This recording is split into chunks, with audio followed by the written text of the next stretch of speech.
Hello, welcome back everyone to the Lichas broadcast commentary of round 7 of the Sharjah Masters 2024. I'm your host, International Master Irene Sukandar, and it is always a pleasure to be here with you.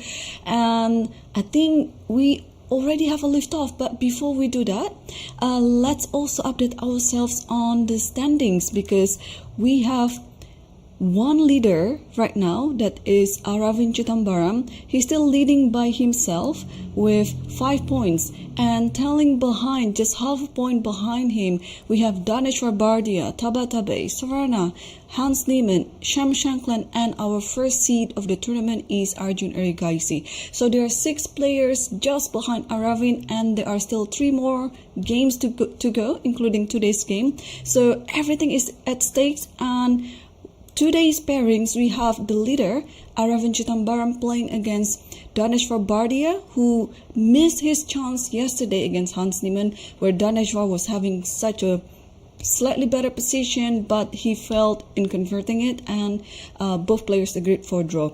And on the second board, we have Tabatabai versus Alexei Sarana. And on the third board, we have Hans Niemann versus Sham Shankland. This is the All-American clash matchups. And we have also Arjun Erigaisi versus Parham Maksudlu. And on the fifth board, Yu Yangyi versus Salim Saleh, who yesterday drew against Tabatabai in such a winning rook endgame. It was such a near miss again by Salim. And as usual, we're going to focus on the first 5 boards, and we have the live cams for those 5 boards. So let's take a look. Board number 1. So I think we might have the game prison on Lichas. There should be, everything is running here in our end. So let me just quickly check other games if we can see the board soon.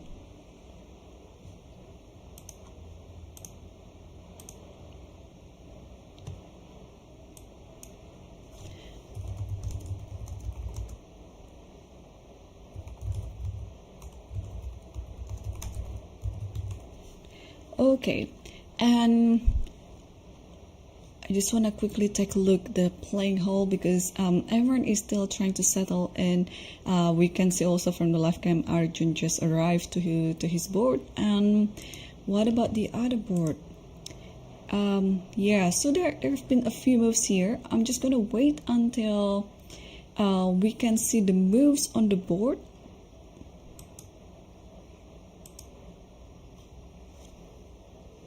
Alright, now we have the moves on the board, and what do we have here? We have a Catalan position on board 2. D4, knight f6, c4, e6, knight f3, d5, and g3. And here, Sarana, if you remember his game against Hans Niemann, he chose a classical approach against the Catalan.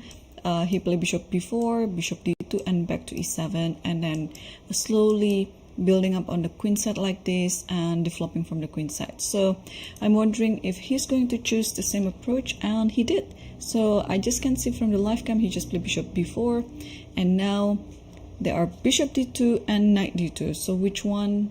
Oh, Tabatabai just bishop d2, and if Sarah is following his game again from the game between Hans Niemann and himself, he will play bishop e7, and bishop e7 indeed just happened, and bishop g2.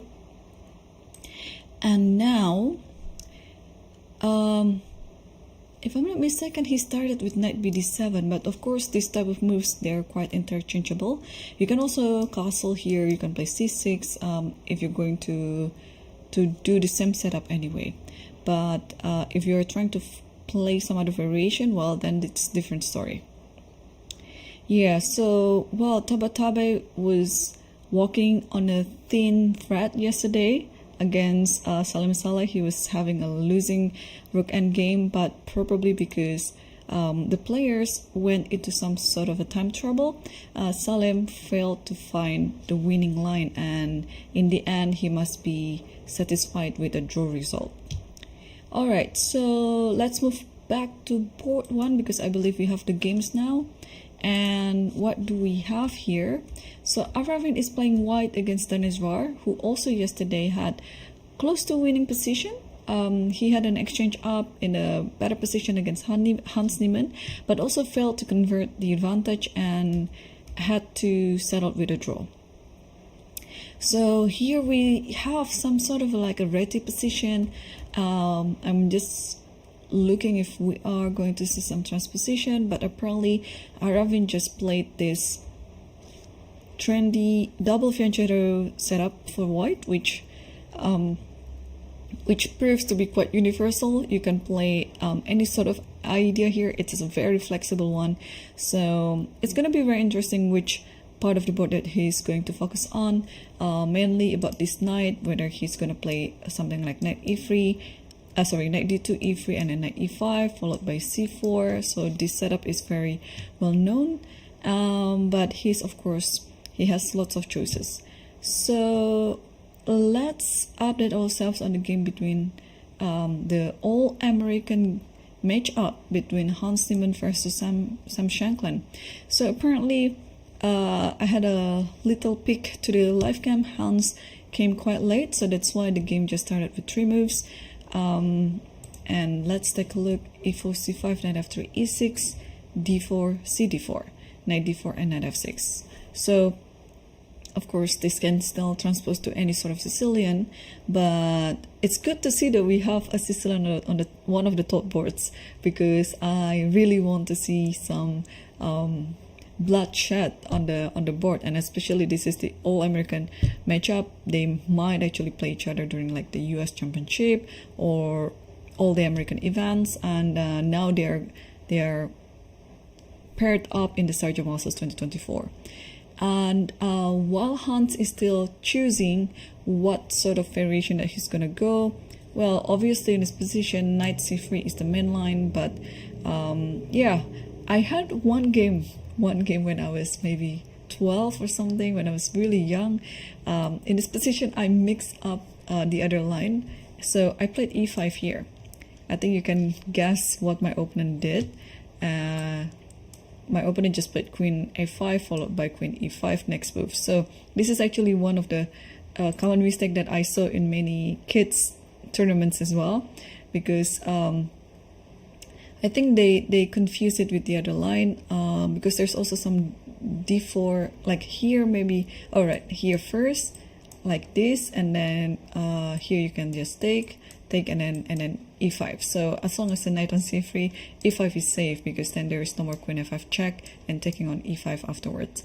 Anyway, enough of the childhood story. And after knight f6, again Hans Niemann is still taking his time, sipping his coffee or tea, and yeah, just choosing which variation that he wants to play. So let's quickly also check the fourth board between Arjun Ergaisi versus Parham Maksudlu. And here we have some sort of like a nimzo with knight c3, bishop b4, and f3. So interesting. It's this type of variation is always, offering some gambit like this. It looks like it's a Blumenfeld, but the bishop is already on b4, so it's something else. I remember I analyzed this type of position before, but it was a long time ago, and Arjun has been choosing like very interesting line. Like here f3, I think it's already like out of style for a little bit, but I noticed that he has a little different preparation for the open tournaments compared to if he's playing like a closed tournament or like an official tournament for World Championship cycle, let's put it that way, like in the World Cup or Grand Swiss or anything like that. So here in the open tournaments, I noticed that he's a bit more experimenting. So he's trying to revive all of this variation that is not good, not in style, but still of course playable.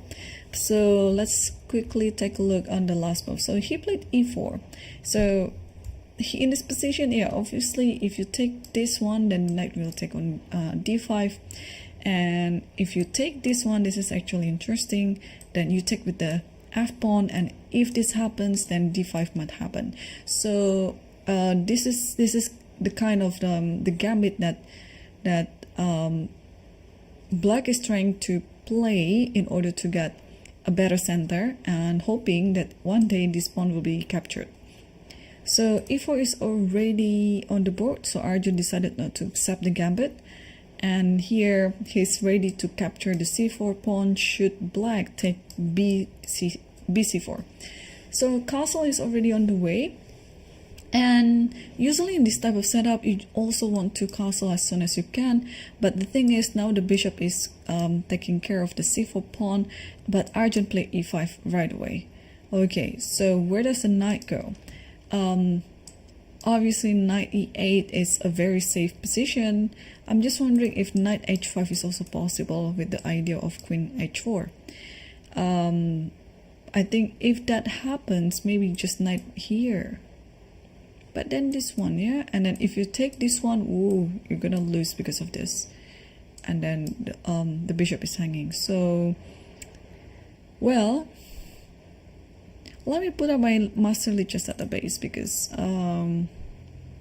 yeah, I'm trying to understand this position. I'm sure knight e8 is the idea, and knight h5 is dubious. And here we have plenty of games with knight e8.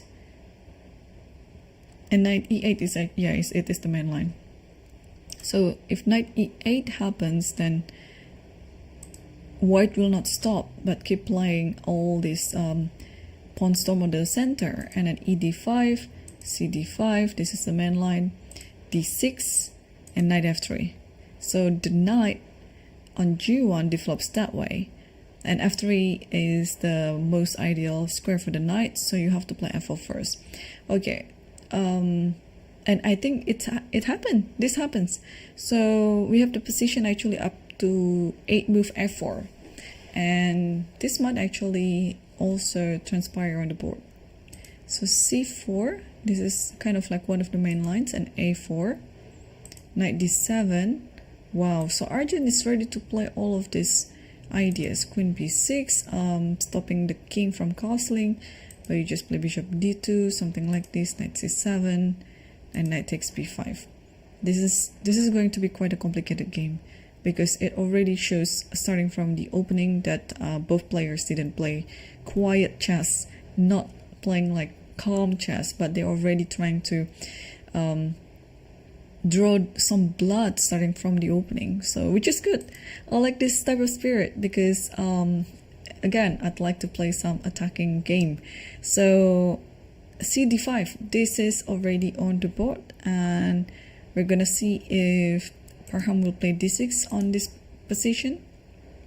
It looks very common formation for the pawn, that you just want to stop everything, because if white manages to play d6 himself, then white has much better center. So yes, Parham already played d6, and Arjun didn't take time to play knight f3. So far we're following the main line right now, and c4 is also one of the main responses, and Parham played it.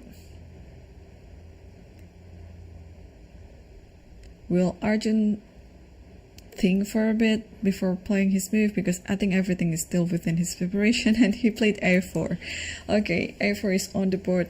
It is also another skill, you know. I don't know if Arjun had prepared this right before this game, or he already done this work way before. Yeah, it's also another skill to remember what you've already prepared from long time ago. And also, if you actually prepared this before the game, it's also a skill to predict what your opponent is going to play, especially when you're playing against grandmasters like Parham and others here on the top boards. They are such a universal player. They can play pretty much any sort of first move, let alone the second move and the third move. It could be like a wide of variation. Alright, so after a4, Parham didn't play knight d7, but he played d takes e5.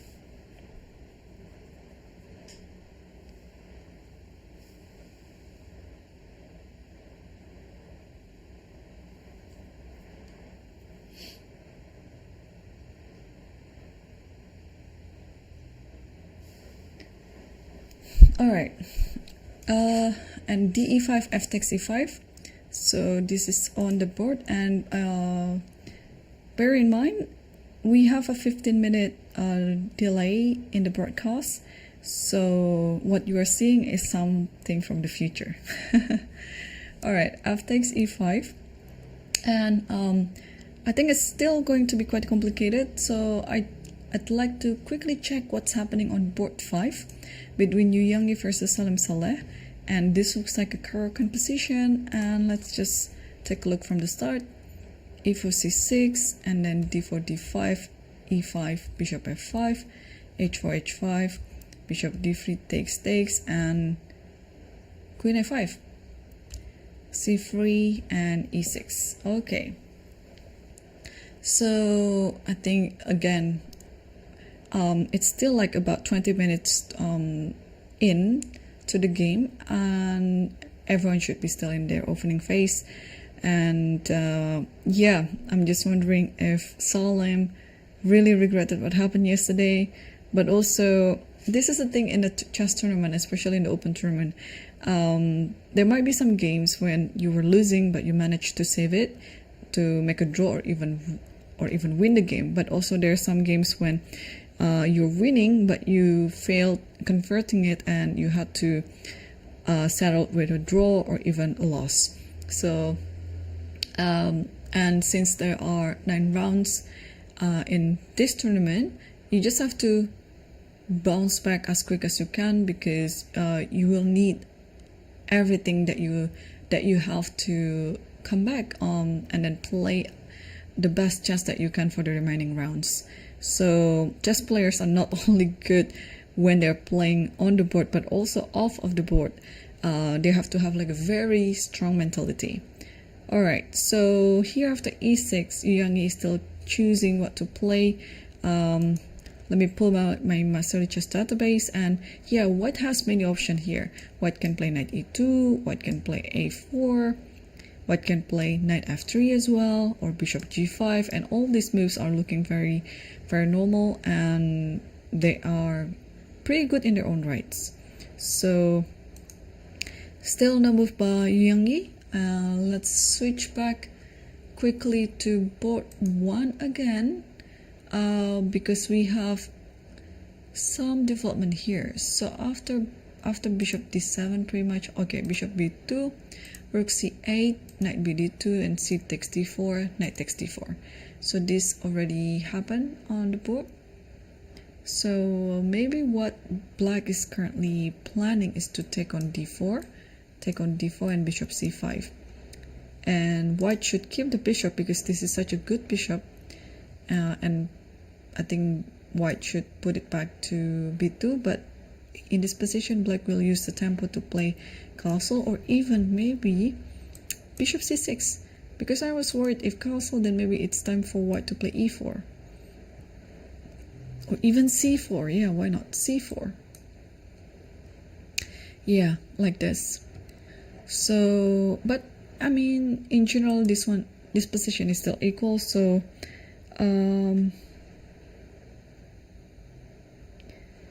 it's pretty good.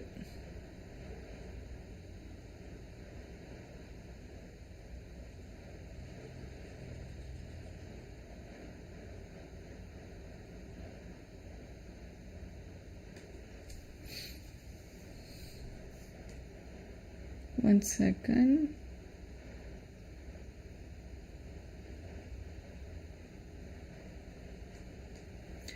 Okay, so this is still what's on the board, and let's take a look on this one. Still it looks very well, quite symmetrical. So Sorana chose another line here, just a little bit different, but I think it's very similar too. So bishop g2, knight bd7, castle and castle. Actually, it's not Sharjah, but Batabay, because I think on the game between Hans versus Sharjah here, Hans played queen c2 followed by a4. So b3 is of course another variation, and here Sharjah plays c6, bishop c3 and b6, bishop b2 and bishop b7. After knight c3, c5, and then knight e1. So yeah, knight e1, trying to stop this one from happening. And also at the same time, if let's say black played some move like h6, okay, this might happen, and then here you have to take with the knight, because otherwise this one is gonna be lost. But here, yeah, maybe it is fine to keep taking everything, and in the end black will be left with an IQP. So right, knight e1. If I were black here, what would I do? I might actually just grab this pawn.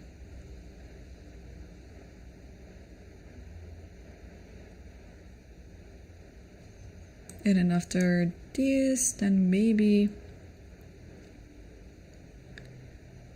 what to do, yeah? Bishop c5 is tempting, rook c8, or knight c5.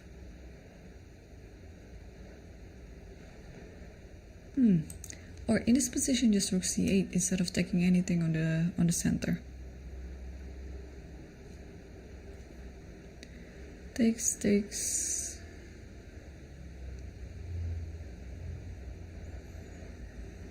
Yeah, it's still quite complicated. Yeah, because if this one is taken, then knight takes on c5. I mean, this is still in the opening phase, and both white and black, they have plenty of good choices. Okay, what about the third board? Because I was very excited that it was a Sicilian. And after knight f6 here, Hans chose to play bishop d3 and knight c6, and okay, this idea takes, and then bishop e3 and e5, h3 and bishop e6 and castles. Alright, so yeah, this is quite a... White is slightly better in this position, but it's really quite hard to prove that white is better. It's just a matter of technique later. If you can get like a slightly better position, it would be because your technique is better. But here, black is definitely having no problem at all. But what white might do is this setup with knight d2, maybe queen f3, and then knight c4, and then a4, something like that. And then you're just trying to hit the pawn on e5. Or what else can you do here? Like simple move like that. Maybe knight goes to d2, followed by knight here, and just a slow move, like a slow approach in this position. Just put the knight on f3, queen on e2, the rook on d1, and then have this pawn push. Yeah, this is like if you notice some Philidor position, this might be looking similar, even though that one starts with e4, e5, or e4, d6. Okay, what about the fourth board? I think it's turning into...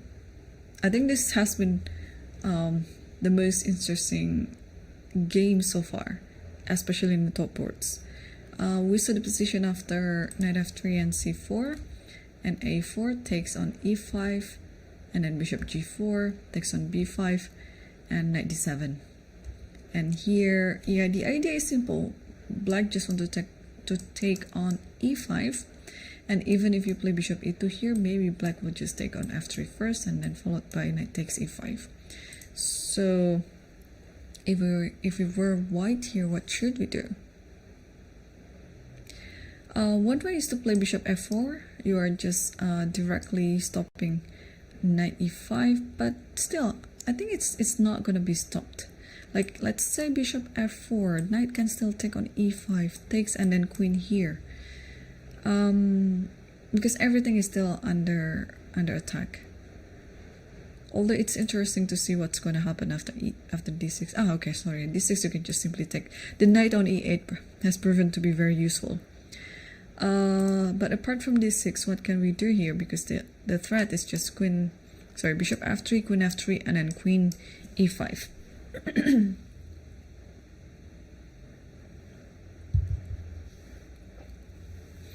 Okay. Arjun is still thinking. Probably this is the longest thing that he's done so far in this game.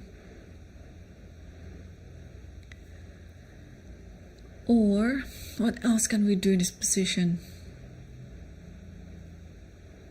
Yeah, I've never seen this position before, so it will take me a while to understand that. Let's consult with the stockfish, and stockfish suggested queen d4. So you're stepping away from the pin. At the same time, you're also protecting the pawn on e5. And okay, the cover side just bishop f3, gf3, knight c7, bishop takes c4, and then bishop c5. Queen e4 and knight takes e5. Oh my gosh.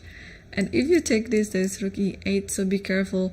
Everything looks very loose, but here it's still 0-0 as long as you play a move like king d1.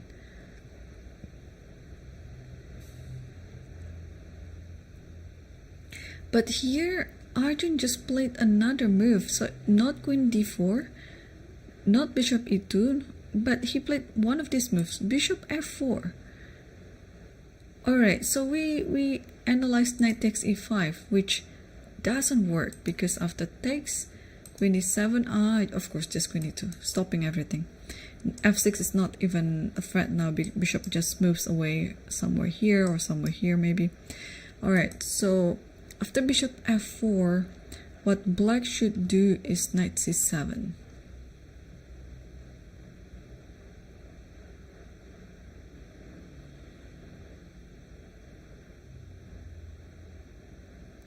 Knight c7 and then knight h3 takes on f3, queen takes f3, and then queen e8. Alright, so you must give this pawn up at some point. You cannot just keep holding on to it. And here comes just bishop e2. What is going on? Like, oh, you want to just play short castle or what? So if knight e5, you don't take it. You need your dark square bishop. So you play queen e4, knight d3, check. Takes here, check, bc3, cd3, and then takes here, and then king goes to d2, knight takes d5, bishop h2, and black is better. This is such a long variation.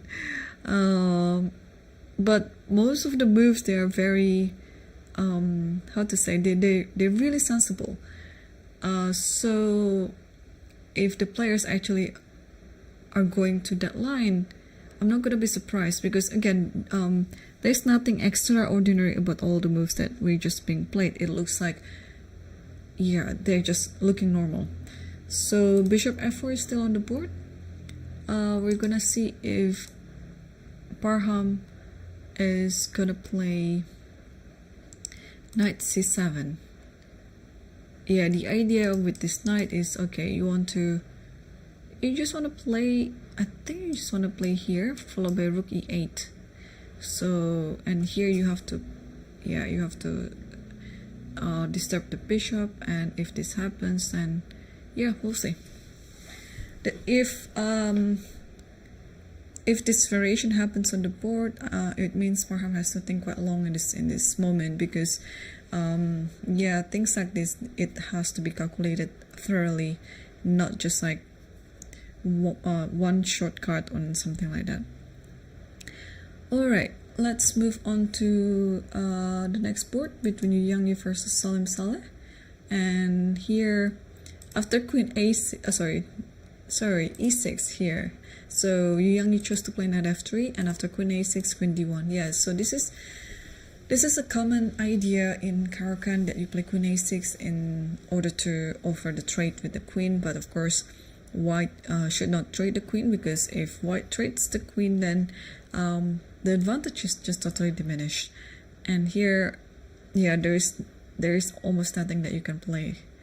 So queen d1, and then you're still trying to exploit the fact that g5 is a very good square for the outpost, maybe with the knight, and then it's also preventing black to do short castle, because if black does short castle, is gonna be quite dangerous on the king side.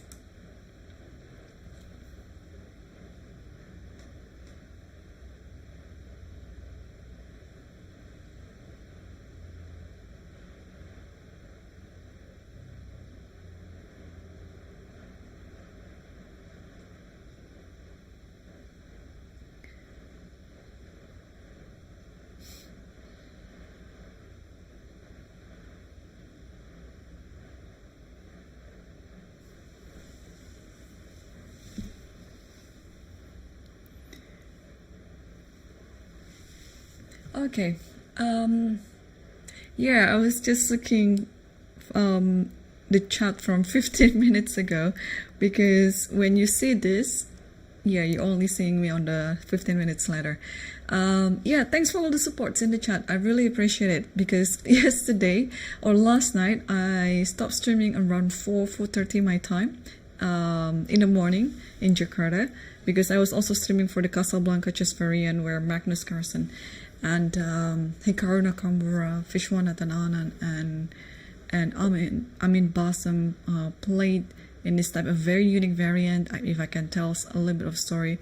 So they were playing 6 games, 3 games each day, and Magnus Carlsen turned out to be the first winner outright.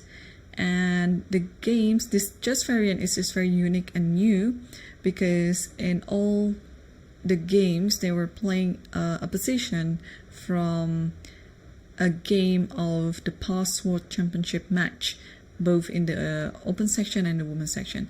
So it could be from any of these matches, and there are, well, if you want to prepare, there were like plenty, hundreds of the games, or maybe even thousands of the games. So it's almost impossible for you to prepare specifically each of them.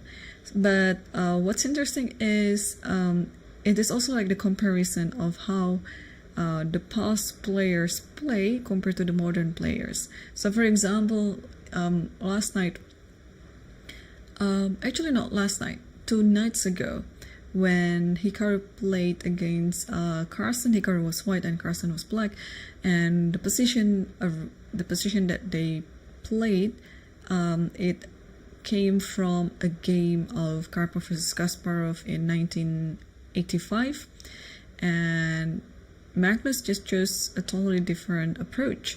So there was like there was this exchange on e7 in the Knight of Sicilian, where you normally just took it with the queen anyway, queen takes e7, and then keep going with the game.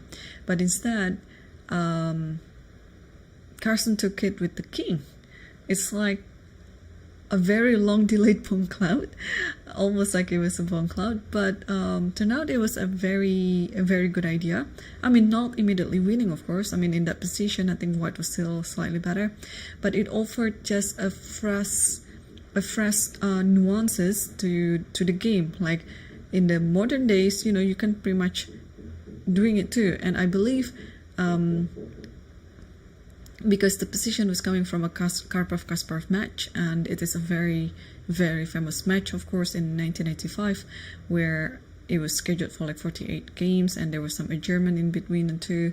And I believe a player like Carlsen and the rest of the participants in the Casablanca chess variant, they would have had seen this, because, well, you learn from the classics.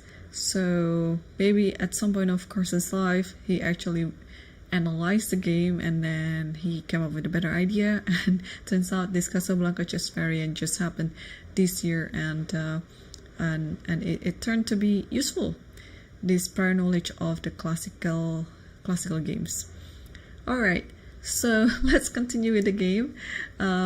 If I can tell more stories later, I will do so. But do we have other games? So let me just scan quickly the other boards apart from the top 5 boards. If we have like interesting games or positions to analyze.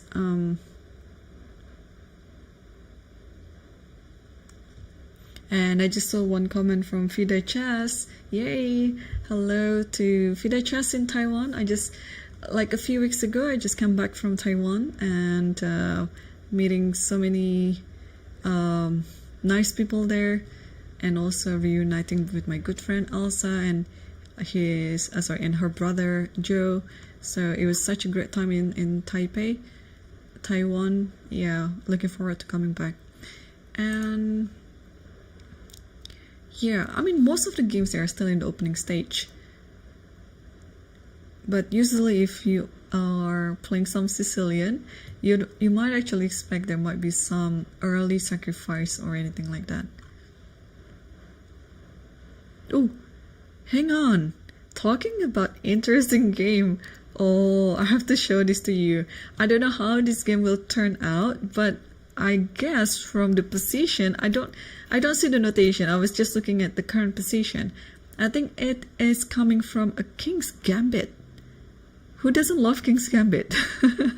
So let's take a look. It's the game between Vitaly Sivuk versus Manuel Petrosian. What board is this? Let me... Bear with me.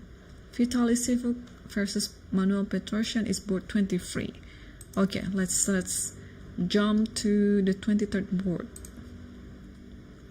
And e4, e5, f4. There you go. We have a King's Gambit in an open tournament that's played by 2 strong grandmasters. All right, e takes f4, knight f3, h6. So this is pretty much well, I think it's quite interchangeable as well. You can play h6. I think you play g5 as well. But since the pawn on f4 is not really being attacked yet, you can play h6 first. So bishop c4 and g5, and d4, bishop g7, castles, and knight e7, and here g3. So you have to really get ready with all sort of ideas with bishop takes f7, because this is totally the main idea in the King's Gambit. You just want to attack the king, and all the sacrifices will happen if black allowed it. So let's take a look if after g3, black player is still thinking right now, but if black took the pawn on g3, we can actually start figuring out like what happened after bishop takes f7, king takes f7, maybe, okay, this knight has to move either to e5 or to g5. Which one do you think is the move here? Both look tempting. Maybe just e5. I don't mind. Knight here, it's fine too. Like now, if the king goes here, it's gonna be checkmate, yeah, with this queen h5 and then probably just queen f7 later on. If the king goes here, at the very least, I can just play knight f7 and I'll be happy with this compensation. Okay, you might have this one, and I just play king h1, and this position should be totally fine for white and even close to winning. 1 second, I just have to fix something.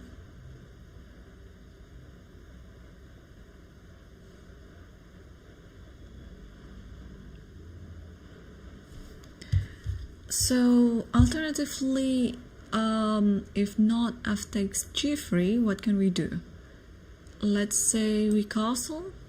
The thing with castling is if this one happens, then you don't really have any follow-up idea after g4. So I assume that after this position,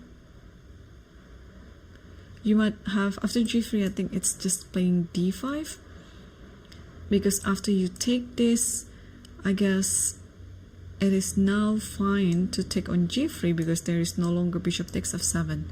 So also d5 is such a common move in the King's Gambit in order to also try to get some control over the center, and at the same time trying to get this bishop out. So d5, I like this move.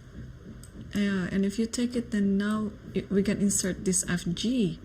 Then if this happens, then I mean this looks really great already for black. Or maybe inserting queen d6 with the idea of queen g3. I'm still trying to play like bishop f5, maybe knight d7, and then just put the king on the other side. So this should be enough for black. But yeah, well, we are going to wait for Petrosyan to play. Let me also quickly scan other games if we have interesting position or openings or variations.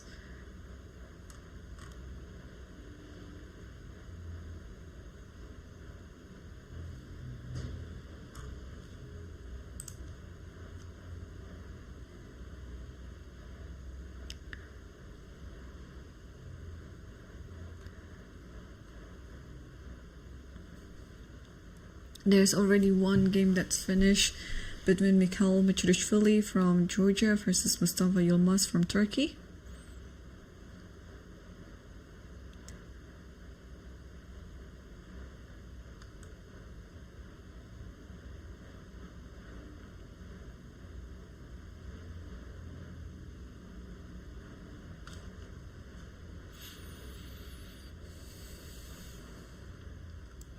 And there's one interesting position from a game between Abhijit Gupta versus Pranav Anand, and it is on, which board is it? 35. And what happened? Oh, so after g3 he played d5. Yeah, so this is a very common move, of course. I think black was just taking his time to double check everything, because this should be the first candidate move in mind, I would say. So yeah, black is standing fine. Oh, ed5 is already on the board. So now are we going to see f takes g3?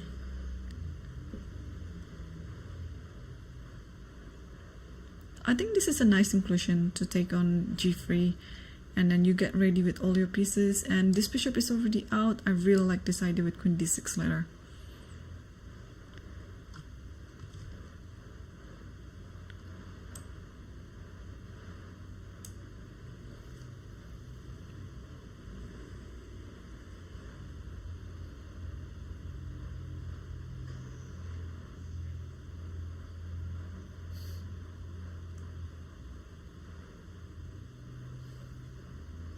Okay, let's circle back to the game on the top boards. The first board between Arafin versus Daneshvar, and it happened according to our prediction. So after knight takes d4, black took the knight and bishop c5 and bishop b2 and then just castle. So here the question is, will white play any pawn move like e4 or c4? So we'll see.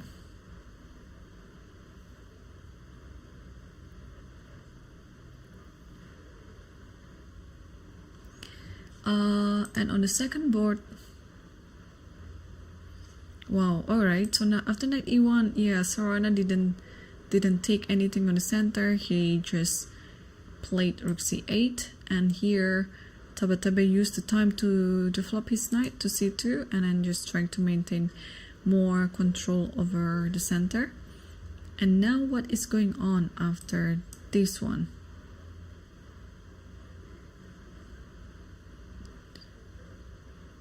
I think you can just simply take, because thanks to this bishop still pinning the pawn, this one on c4 is not hanging.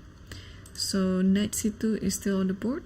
And what about third board between Hans Diemen versus Shankland? And after castles, knight d7, oh, Hans played queen h5, queen f6, and now knight d2, and bishop c5 over in this exchange. Yeah, this still looks like very equal, but of course there's some twist in it. Maybe after bishop c5, it's better to play rook a e1, because you might there's some little idea here that if this one happens, and if the king castles short side, you might actually just push f4 and black is under attack. Or actually you can take on c5 first or not. But I like this position.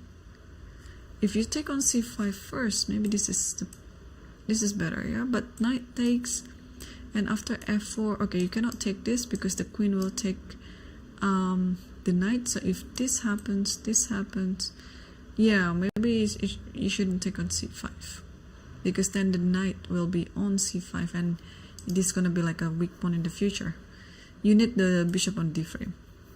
But I like this move, rook a e1. You just want to get ready. If the bishops are getting traded, then this rook can be on g3 and, you know, already set up that way. But alternatively, apart from rook a e1, what can you do in this position?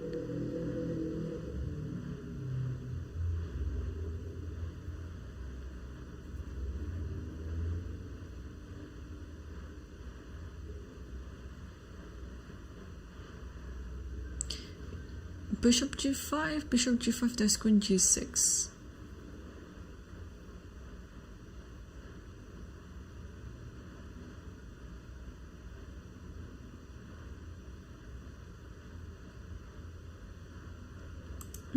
I don't know about this.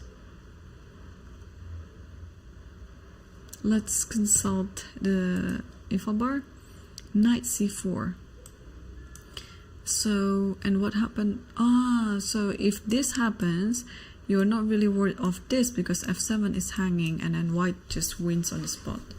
Okay, so that is not a problem. And if bishop takes e3, you take, oh, you don't take, you just play knight d6. And what after here? Just f8 first, and this is how you're attacking.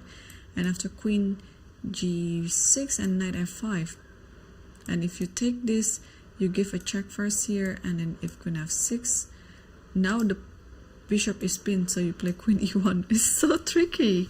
My gosh, this is such a tricky line. I mean, it's still pretty much equal, but if this happens, you will see how everything looks like. You know, every resource in this position, it's looking like it was hidden, but it was just up to us to find them. So amazing. So okay, all right, so now I gain my understanding on this position. Like knight c4 is such a nice idea. If this happens, then you can try to injure your pair of bishops.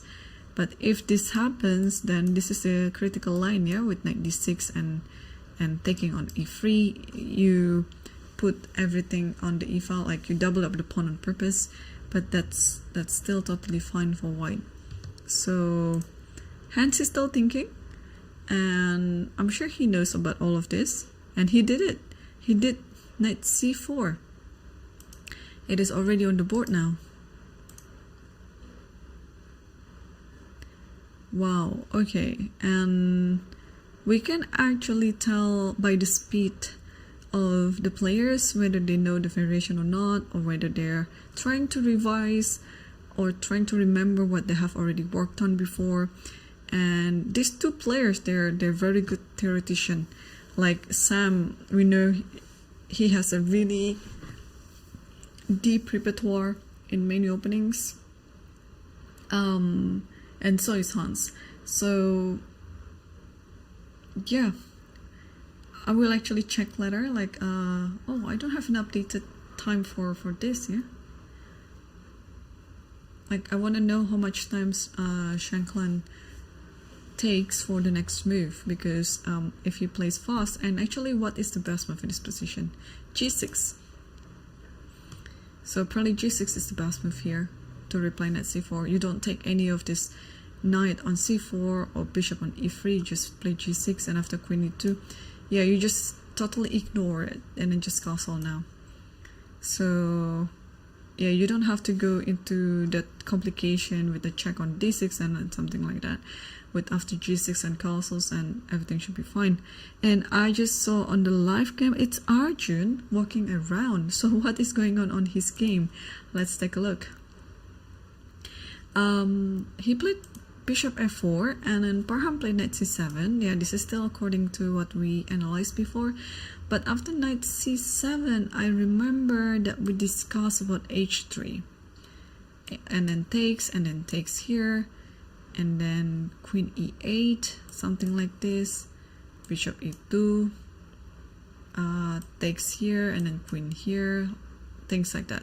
But Arjun didn't do that. He instead, after knight c7, played bishop takes c4, which looks obviously a very normal move. You just want to develop your bishop, preparing for this castle, but also grabbing a pawn on the way. And here knight b6, and after knight b6, bishop e2. So Parham is currently thinking on how to take the d5 pawn here with the knight. Which knight? Both are knights. With c7 knight or b6 knight. And what is the difference? Yeah. So my first impression that this knight should be the right knight to take on d5, because it's attacking, of course, both these two pieces, and maybe after this and maybe after bishop d2, what should we do? Yeah,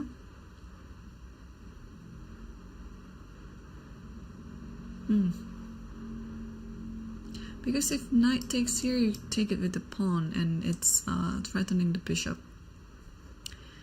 What else can we do? Rook e8, maybe.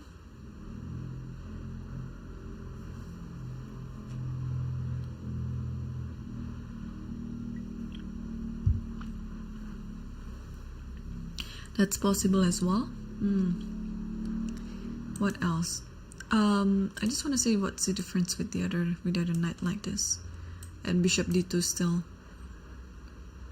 And maybe this allows more space for black, especially around the king. I mean, around the queen. So that being said, maybe also a move like rook c8. It's looking like a pretty good move. You just want to develop your pieces while at the same time attacking your opponent's piece. Yeah, rook c8. You don't have to worry about this a7, because this pawn is actually more important.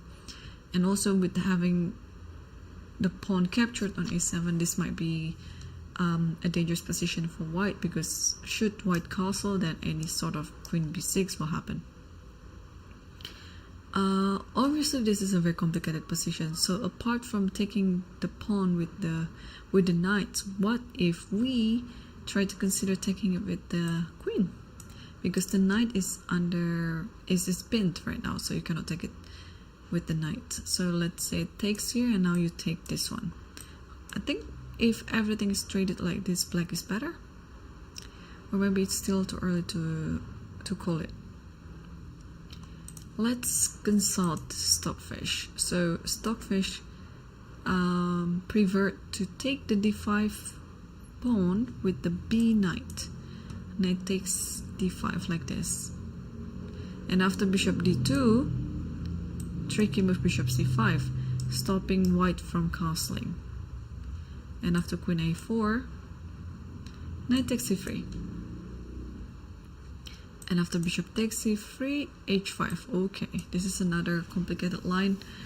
Black is just trying to stop white from castling and use the time to keep attacking the king. So h5, because the bishop stands better there on g4. Alright, let's see. Queen e4, maybe with also the idea of bishop d3 and attacking h7. Here you play rook b8. And after bishop d3, g6. No. This is computer line. This is computer line. I don't know if human can actually going to play something like this, because it looks like they're already out of their prep. So the current position is still like this now, bishop e2. Okay, complicated game so far. And let's switch to board number 5 because it looks like it's a little bit less complicated than the other one. Okay, the e-file board shows that black is slightly better here, but I believe this is pretty much equal still. So the game went with, okay, after queen a6, queen d1, white didn't want to trade the queens, of course. And after knight e7, just a4, knight f5 and b4, and knight d7, knight bd2. So knight bd2. What's going to happen after queen d3, let's say?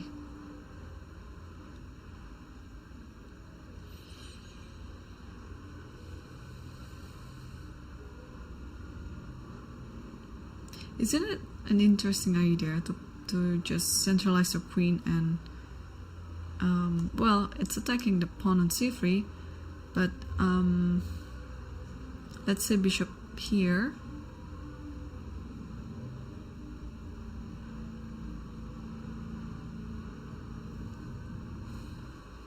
And then now just bishop e7.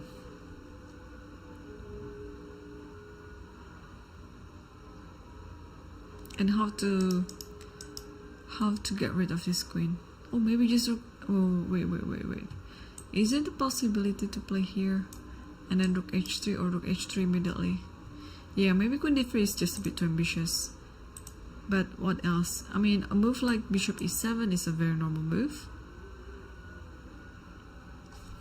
Or what else could Salim Saleh be thinking in this position?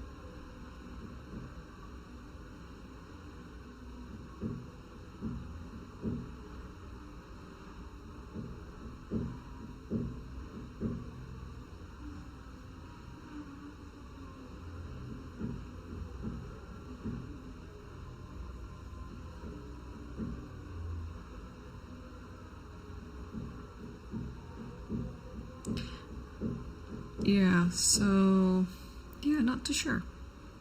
I like this idea, just bishop e7. I mean, it holds this knight goes to g5, and maybe you can actually plan to cut just short castle. But what about this plan of going, sorry, after bishop e7, knight f8, knight g6, and attacking this?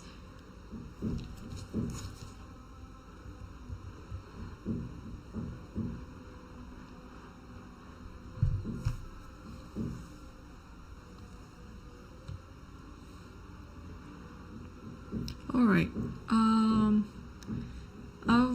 I would like to just check on this game between Suleimanli Aydin from Azerbaijan versus Sindarov, because they're, I think, about the same age. No, Suleimanli is younger, but not by much.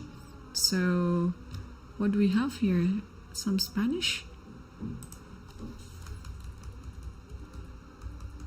Yeah, it's a close Spanish line with a3. Yep, and this one, and put the knight back to c6, knight d5, a5. Okay, and c4. Yeah, so this is still pretty much like within theory.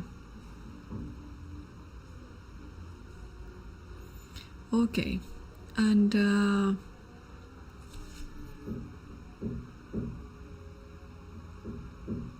all right, let's I will just put on the live cam first with the boards. I'll be back after a short break, so stay tuned with us and we'll continue after a few minutes.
Hello, welcome back, and we have some developments in the top boards here, and let's take a look at this one because yeah, so Aravin after castles, the game has gone quite slow in this one. I think also because the players are trying to pick which strategy that they're going to play anyway. So here, yeah, I was also debating whether white will play c4 or e4 in this position. So c4 was finally what white chose, and after c4 bishop c6 happened. So in a way it's of course like a very good square for the bishop, because you'd also like to centralize this one and maybe stopping e4 as well. And looks like black has no problem in this position, like everything is pretty equal here. So maybe after c4 what can be done here, because even in the position when you take d4, I think only black can be a bit better. So, and you can take it with pretty much anything, with the bishop, also with the knight. Maybe with the bishop is best. And if you don't take the c4, or maybe you can play here rook c1. This is also a very useful move to make. But now after this you have to be ready with everything, like takes here, and probably knight takes here. Okay, so white will be just slightly better, close to equal of course, but yeah, but with the control over this one, I think it should be. And also the bishop on b2 is eyeing toward this pawn. Yeah, I mean maybe queen e7 is now the move. Yeah, okay, so alright, let's move on to the next one, between Tabatabe versus Sarana. And it looks like black also consolidated quite quickly here, that after knight c2 black played knight e4 and c d5, e d5, rook b1, and knight df6. So yeah, looks like these two knights in the center, it's a great knight. And black also has no problem with this one. Yeah, what about the third one? Because the third board, we remember it's between Hans versus Sam Shankland, and it was a Sicilian. So after knight c4, Sam decided to take on the bishop on e3, and after f takes e3, if you remember our analysis that after bishop takes e3, the best move was knight d6 with a check, and after king e7, now you take on e3. So this is the variation that we discussed before, which turned out to be very interesting. And after queen g6 overing the trade, you give a check first, and after this you give a check again, and after this, since now this bishop is already pinned by the rook, so you can safely move it to e1, and then you're just gonna capture it normally. But Hans didn't do that. Instead, after bishop takes e3, he took it back with the pawn, and after queen e7, he didn't have this idea with knight d6 anymore. But I think I can understand why he chose this variation. Probably he's thinking to play this because it looks like it's a free pawn. If you take of course, and white will be just standing better. But white has to also remember that there is queen c5, and this might be just a critical line that both of the players have to calculate. Because what's gonna happen after here? Rook takes f7. Again, I'm not sure if this is the correct move, but this is something that you have to calculate anyway. So rook f7, you cannot take this one because it's just made into. And if you take this one, there might be, what could it be? Alright, some idea like this maybe should be fine, and I think it's with compensation. And then rook goes to g5. But I think the best move is just to take with the queen like this, because it looks like there will be some discovery. Rook f5, but here black has g6. Oh, but you can just takes here and takes here. And now king goes to f7, or maybe d8. d8 and then c7 should be fine, because what I was worried of, if after this, then this, there might be bishop c4. And yeah, and also not only about this discovery, but also this one is coming. Ooh, so maybe the reason why Hans chose this line is because of this complication. Okay, now this is the moment, yeah, because you really have to calculate everything after knight takes. But also maybe black didn't need to go all the way like queen c5 like that. What about g6? And now the queen has to go. But this is not the end of the world. Come on. Queen a6 takes, and then queen g7. And you're still going to recapture the knight maybe. So, wait. Is there anything else? Because the rook on h8 is under attack, and so is the knight. And if you take the bishop on d3, then this queen will just take on h8 first, followed by queen d4, and then grab this one, and then white is better. Alright, so now the question is, after queen e7, is this possible to play knight e5? I mean, from the two variations that I just analyzed without engine, looks like it is possible, but I might miss something, so let's try to validate our analysis. So here rook a d1. So apparently taking on f3 here is not, I mean fe3 is not the best move, yeah? The best move is what we saw with knight d6. Because after taking this, then queen e7, then black is fine. This will only work if the knight is okay to take on e5, but after knight e5, queen c5, and what's after rook f7? g6 immediately. Okay, without taking on e5 like that. So g6 immediately, because now the queen is not protected. So the queen can go to h6 or h4. Let's go to h6. And now you just simply take the rook, and that's it. Game over. Alright. So after queen e7, what you should do in this position is just a normal move like a4. But since black didn't have any problem anymore, especially this diagonal is totally closed right now, you don't really have any hope on opening it by playing f4. Now you can just simply castles, and black is standing fine because of this permanent weakness on the e file with these double pawns. Alright, well, it's quite an effort actually to understand this position. It's not easy at all. And yeah, and even though black stands a bit better, it's still not guaranteed that black will win this position, because I'm sure Hans will try to come up with so many initiatives to compensate it. So he has a worse position, but it's still too early to call it in this game. Alright, so let's take a look at the game between Arjun versus Parham, because it was quite complicated.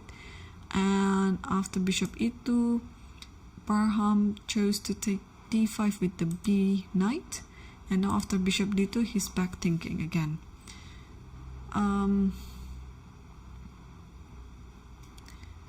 What did we analyze? I think, oh, it was bishop c5. Bishop c5 trying to stop this, yeah, which is making a lot of sense here. Bishop c5 preventing the king to castle. And yeah, so Parham is still thinking, but he has 52 minutes on the clock, so it's still a lot of time. It's still a lot of time. And what about the fifth board, Yang Yu versus Salem Saleh? And after knight bd2, yeah, Salim just played a normal move, bishop e7. And now knight b3 is on the board. So I think in some cases, if knight b3, what do we know here? Can we play knight b6 and then going to knight c4?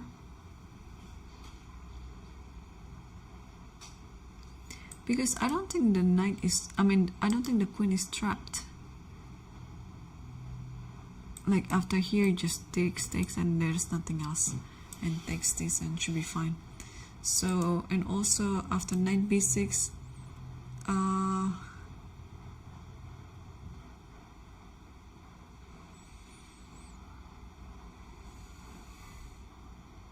yeah, you just want to occupy c4. I have a suspicion we might see some repetition, but it is still a suspicion. Of course, white can play or black can play any move. Like if knight b6, then maybe just knight here, coming back again, here again, and then coming back here, and then this type of repetition, either to a5 or to d2. So that's just my prediction. We'll see if it's gonna come true. What about other games that we actually saw? There's already one draw as well in the game between Fakidov Jarkongir versus Sharjah Ritfik. What about in the top boards?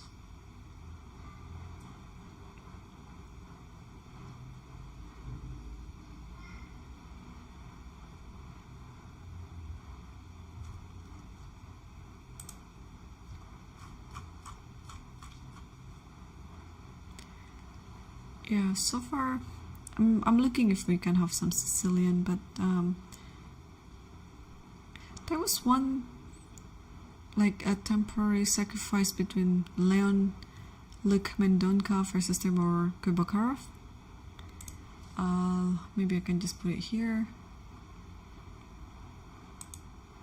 And yeah, h6 was just played. So in this position, what happened was after this, a very interesting line, bishop here. Actually, what is the variation? Oh, interesting. d3, d3, d6, and c3, and queen f6. Taking into account that queen f6 is possible because otherwise, if it was not c3, I don't think queen f6 will be played. Yeah, I think black played queen f6 timely because the knight is no longer going to c3 and to d5. So a4, a6, b4, bishop a7. Here knight goes to e7, and then this knight bd2. Looks like everything was normal, but there you go, bishop h3. This is such a surprising move.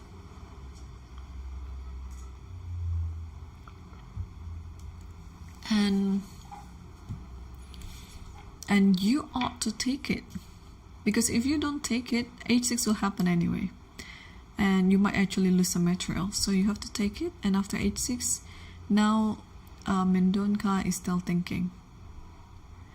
Wow, this is amazing, because after h4, I think you can just simply take on g5 like this.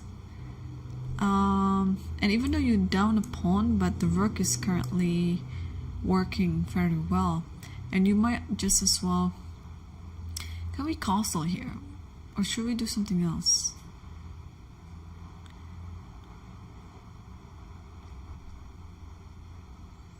Yeah, how to proceed in this position? Rook h3 maybe, or maybe just queen h5 with this idea, knight g6, knight f4, and of course queen g4. Yeah, this might be just it. So you give up a pawn, but the compensation is quite huge with this position. So maybe it's better to just, but what else can you do? Because hg will happen, and this rook will be open up.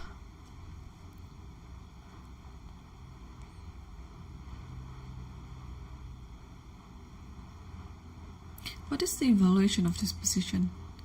White is okay. This is still 0-0, or white I don't think it's white. White is better.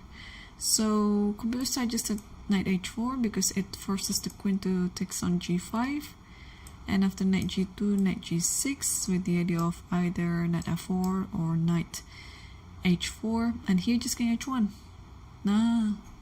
Got it. So after knight f4, you just take, queen takes, and rook g1. And you're attacking this, and later on you might be attacking this.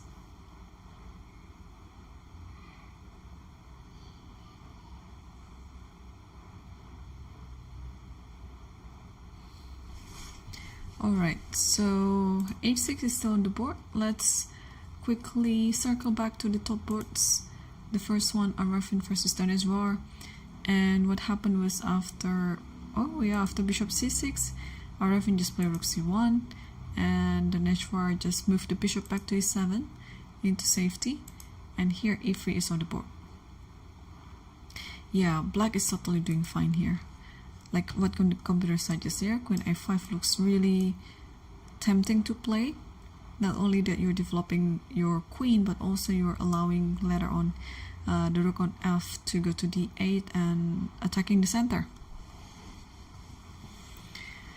So, alright, things are looking quite equal in this position. And the second board, yeah, still no move yet after knight df6. And Hans's game against Shanklin, a3. What is the idea of a3? Because we saw the move a4. You just want to keep moving forward and then try to gain space in the queen side. But a3 is quite peculiar.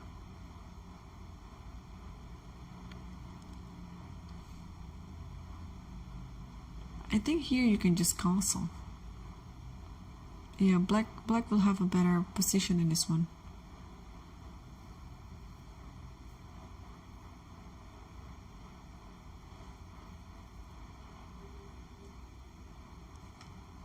Okay. Yeah, what about Arjun versus Parham? Already bishop c5. Yeah.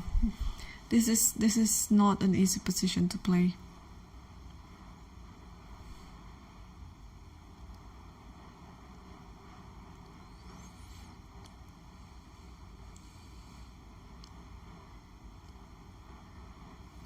So what was the analysis again after bishop c5? Queen a4, and then bishop e6, and then knight e4, bishop b6, and then knight f2. Okay, like this. And you're trying to soon you're trying to just castle after knight f2, and after knight e3, bishop takes e3, takes after and castle. Yes, like this. Alright, so after bishop c5, all the moves that white is going to make in the next few moves is just trying to castle as soon as possible.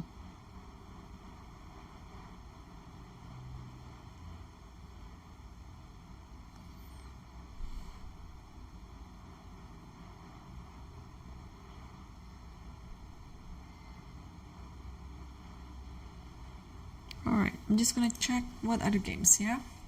Because we've seen some of the interesting positions in other games too.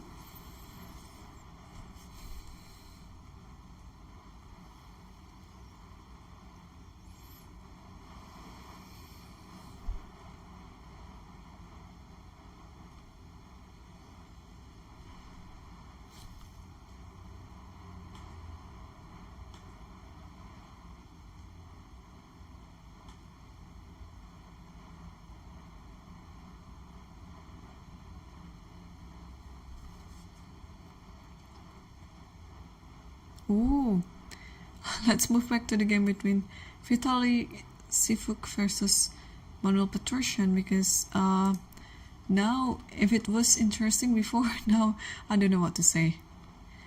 It's even more interesting. Okay, so while I was scrolling down, there were a few draws already made by Adiban versus Sanal Vahab, Nestorov versus Tishipenko.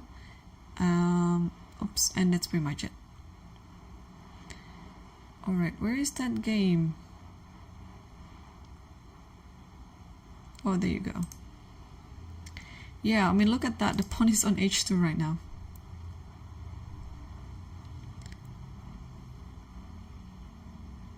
Alright, so we saw the position after d5, right? And then takes here. And instead of taking it back on g3, white played knight e5. And after taking on h2, king h1, castle, and knight c3. And here, b5. Such an interesting move. b5 is actually one of the best moves in the board. b5 and bishop b3 here. Oh, bishop b7 looks very natural. But this is not the best move in the board because you should stop queen h5. Don't ask me why, because I'm also trying to understand this position. And you should just play knight f5 because of course after queen h5 there is knight g3. And with this inclusion, I think you are also threatening knight here. Oh, this is so nice. This is so nice.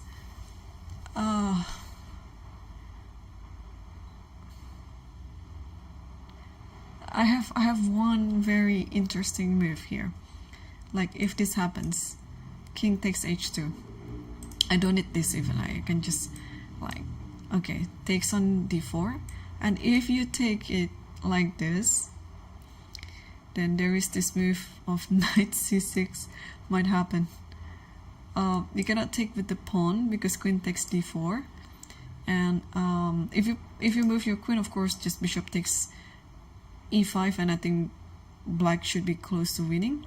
So if you take on c6 now, you don't take this queen first because then your queen is also going to be captured.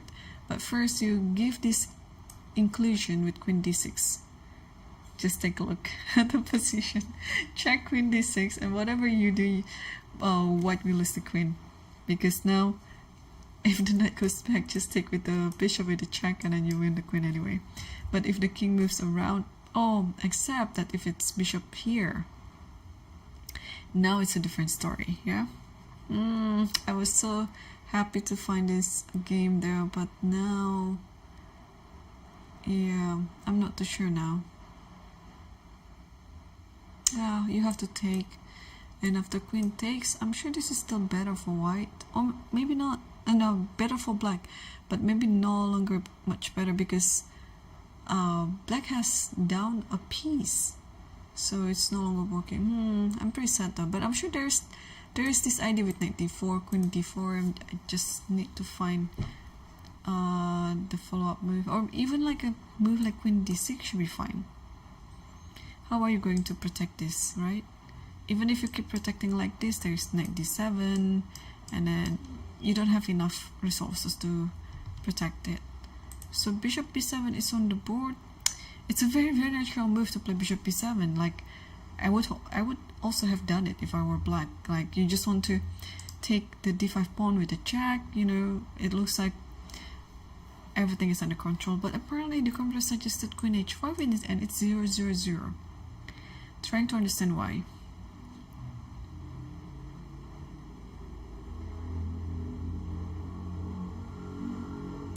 So black just wanted to take the pawn and maybe take everything like this. And now, maybe now it's queen f3. And it's with compensation because why?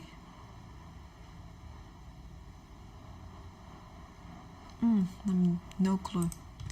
What was it again? So queen h5, okay, knight d5, no, not knight d5. Oh, you don't take the knight, but you just take on h2. Because all of this idea with the queen h5, rook f1, knight e5, and bishop potentially just hitting the f7 pawn. So that is the idea. Okay. And you cannot do anything? Really? Because I guess, okay, now how to deal with this threat, yeah? white just want to take on f7. Maybe not immediately. Oof, okay, this is complicated. And both players are actually, I mean, they spend some time to think. This is not an easy position to play. Alright. Okay. I'm happy we found a position like that. Let me find other games.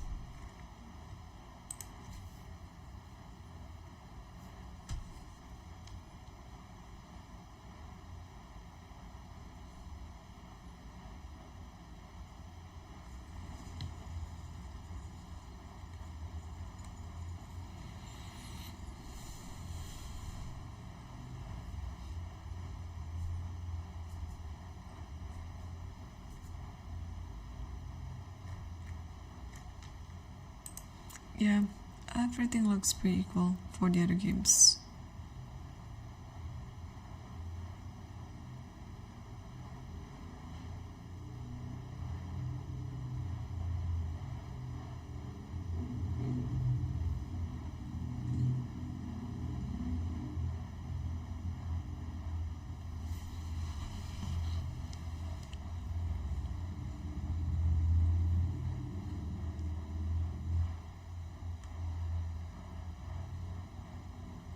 Oh, actually, let's take a look at the game between Suleimano versus Harika. So out of any games in this round, this one has already entered the end game, and black is a bit worse here, but it should be holdable. What is this, Catalan or what? Wait, it is Catalan. Yeah, this setup is very well known. And Queen A4. So how did? Okay, so usually you also have other option by playing E5 in this variation.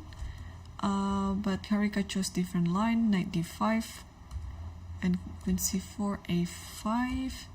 Yeah, you're not worried of giving up another pawn like this, because with this bishop compared to this bishop, black is gonna be better. So let's say you do this, and this. I think both of the position would be fine. Rook B8 or Bishop A6. Like, black will be just attacking, and yeah, because the bishop is a better bishop.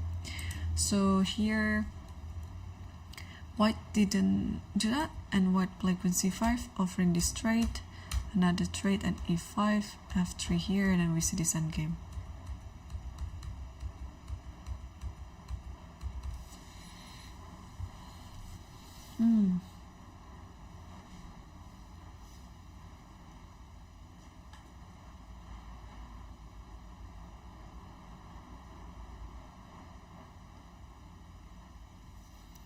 Okay, do you have any updates on the top boards? Let's circle back quickly. No move yet after E3.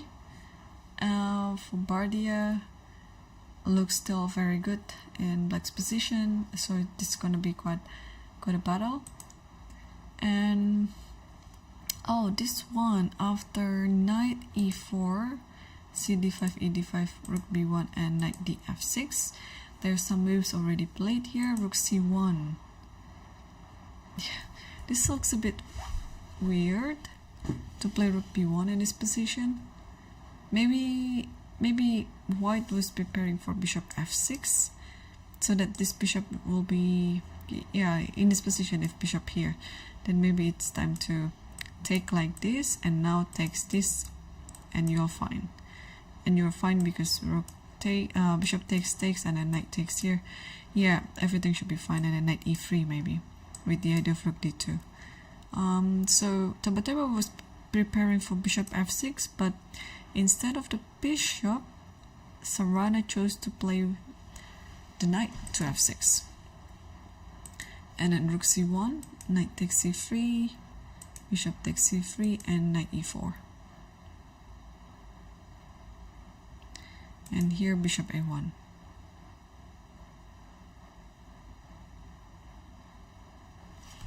Okay.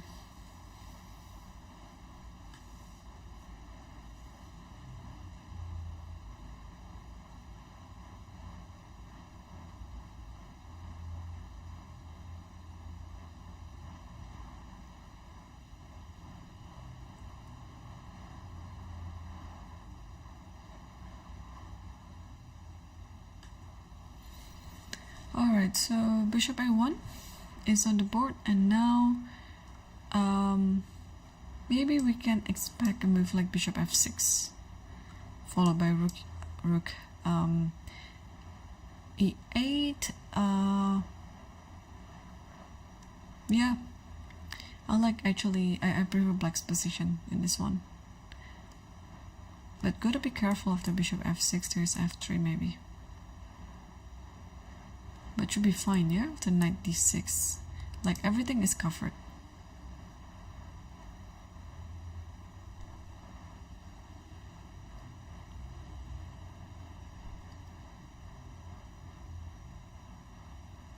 Okay.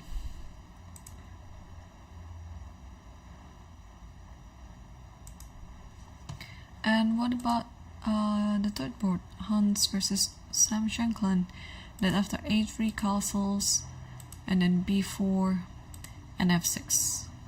Yeah,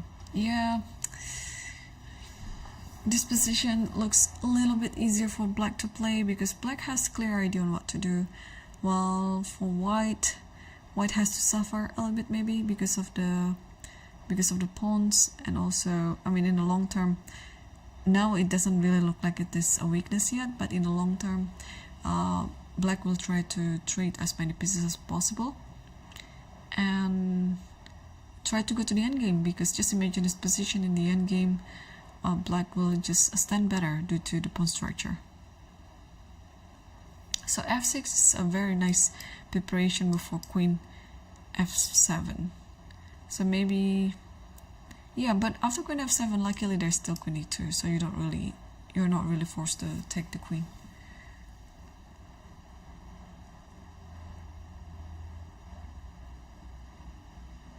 Okay.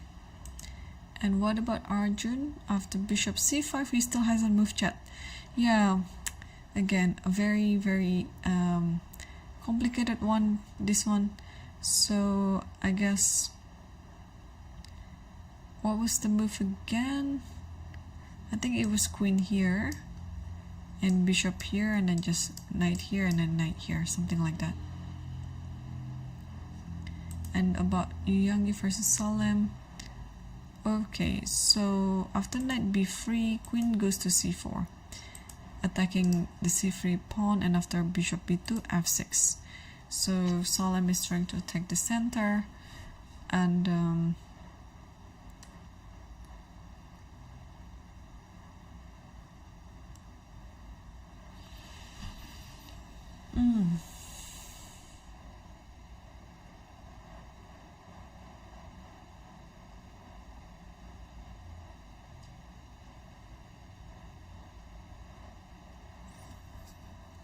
should we take it, or should we play knight c5? But if knight c5 doesn't really work, yeah, knight takes c5 and takes on e5. So maybe, oh, knight a5. Alright, the only move for the queen is go back to a6.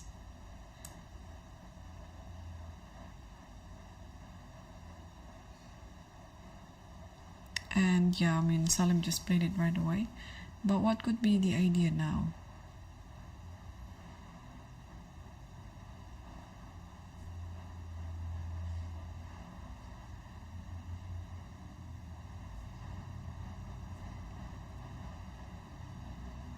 Queen e2. Alright, so if queen takes e2, king takes e2, this one is kind of hanging right now. The b7 pawn. So what do you do about it? Yeah, let's say rook b8.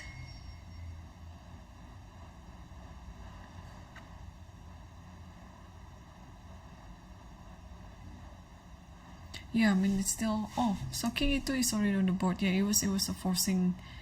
It was a forcing trade, by the way. After queen e2, you have to take it. So now, yeah, or also in this position, black can try to just do long castle. So this is the type of like the French structure, but I think it's a better version because black doesn't have the light square bishop anymore.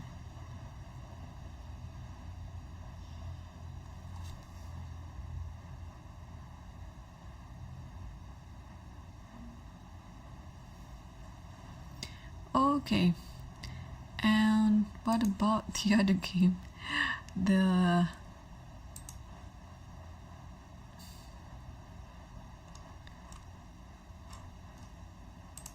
King's Indian game.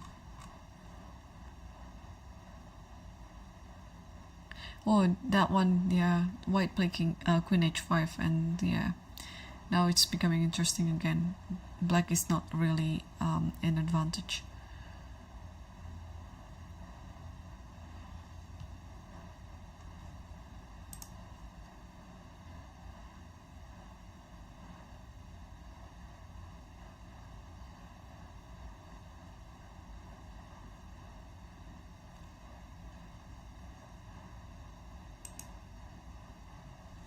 Okay, so king takes e2 is still on the board. Let's circle back to the top board. So after e3 here, Dineshwar decided to just play a5. Of course, this is a very common theme as well in this type of structure. You can keep pushing this pawn and then somehow open up the position from the a file. And yeah, I'm still liking black's position better than white's here. It's easier to play as black. It has clear ideas and black doesn't have any weaknesses here. Whereas for white, I think your task is a little bit harder because usually white is the one who is controlling the game. So white would like to have more advantage on the board, but it's really hard to find any sort of advantage here for white.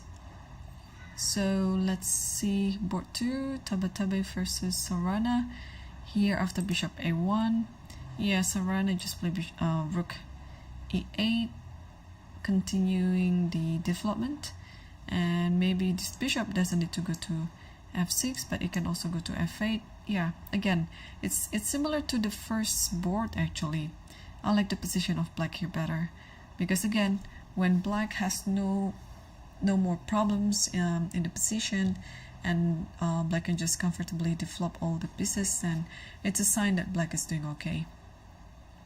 So dc5 has already played, and Sarana just took it back again with the pawn to have this a very thematic hanging pawns in the center. And now maybe he will follow up. Maybe white will follow it up with knight e3. Knight e3, and maybe here if bishop g5, you can take this one, yeah.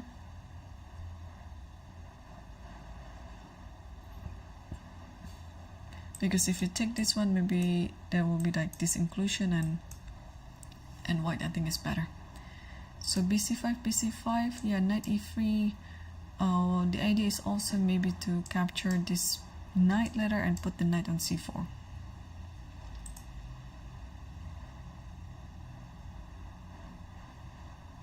Okay, what about the third board here after f6? I don't know about you, but to me it feels like the games have been moving quite slowly today compared to other rounds, because usually we will already have like so many moves on the board and so many actions, but here I think the players are getting tired anyway, and when you're getting tired, usually you're trying to be more careful to compensate your energy level. And here Sam Shankland just moved something. So after f6, Hans didn't wait until black played queen f7, but he just played queen e2 right away. And now Sam just played rook a8. Maybe what could be the idea, yeah? Maybe moving c5 right away. But after c5 there is b5. which of course looks very fine. There's still no problem here.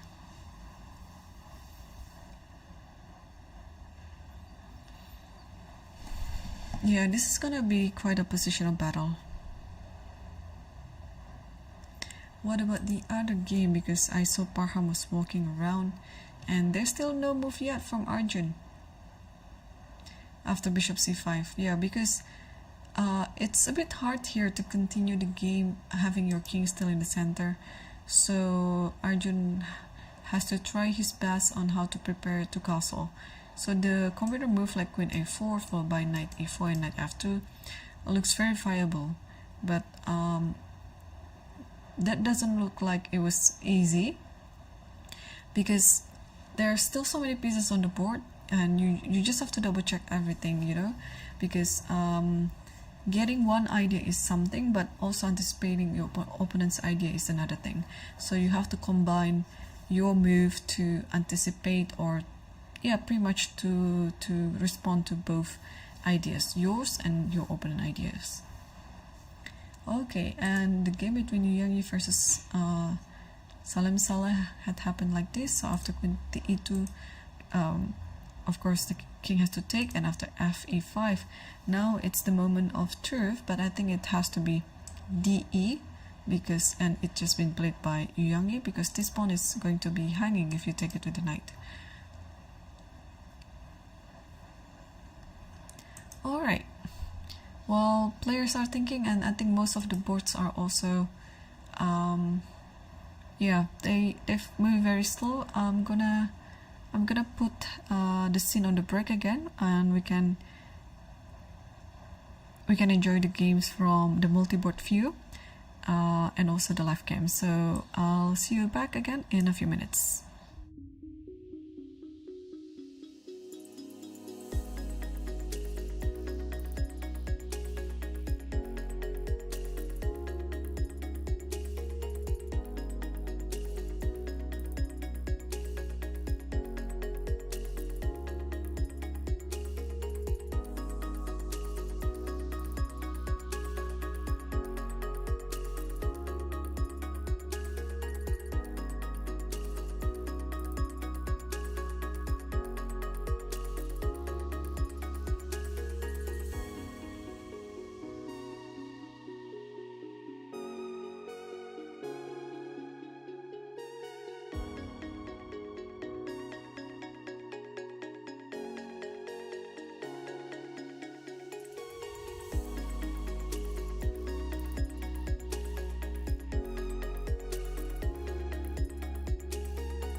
Hello and welcome back. So while we were on the break, there are some developments, especially in the top boards, and let's just get on to it. And in this position between Yu versus Salem Saleh, we saw the position after king takes e2, and here Salem took on e5, d takes e5 and castles. And here knight b3, because the knight is no longer working on a5, it doesn't really hit anything again on the b7 pawn. So the knight moves back to b3 and attempting to go to the center of the board. And after rook d e8, a5, and here we still have this position.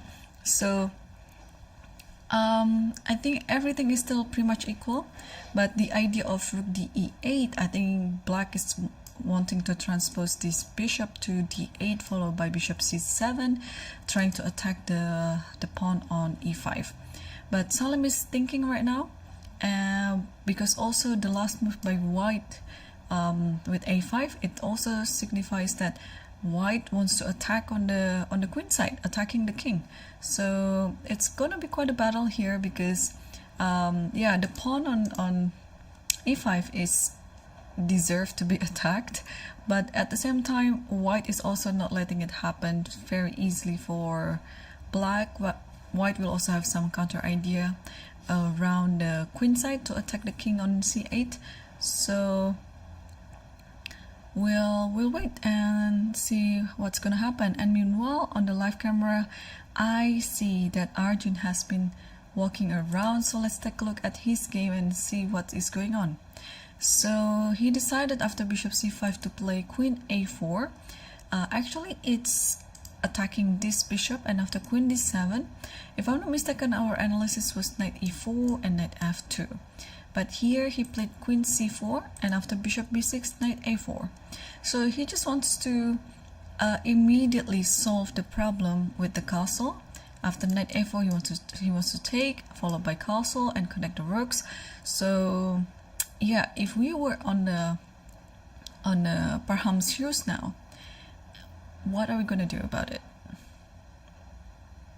Because also whenever this one is taken, black has some tempo with taking it back with the knight and trying to attack the queen on c4. So maybe now it's time to bring the rook to d8 and try to attack the d2 bishop as well. What else can we do in this position?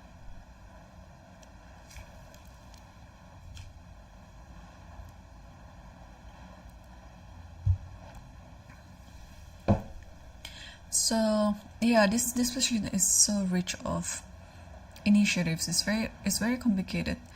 I always like to have my king safe, so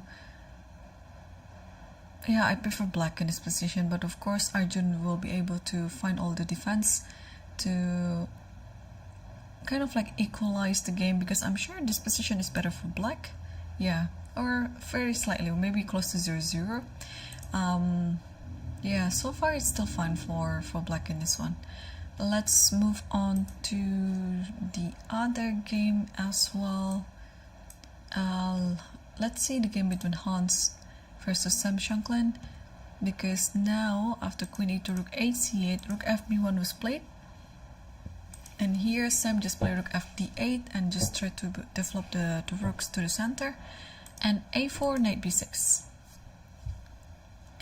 Yeah, so if this one was taken, takes, and then let's say a5, this looks very possible to happen.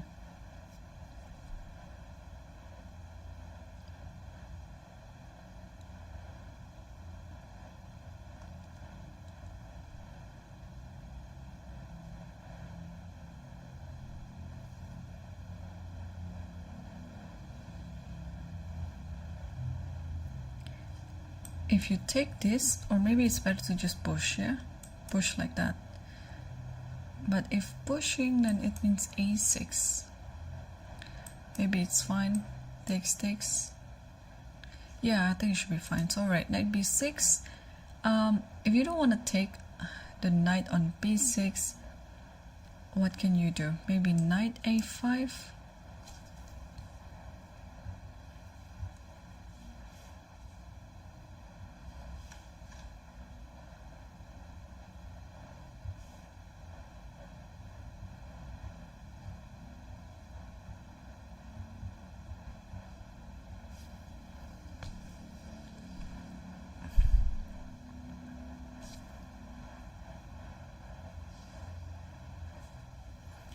Alright, it's knight b6, and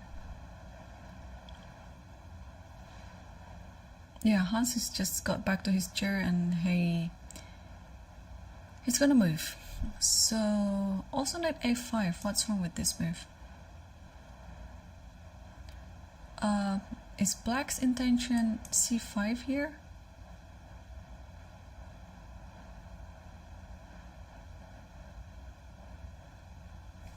But I think after c5,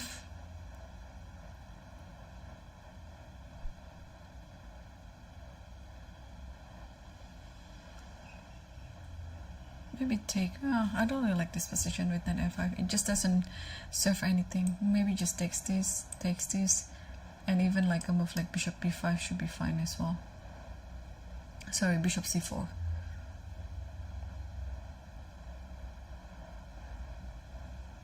Okay, let's take a look at the first board. This is our leader board.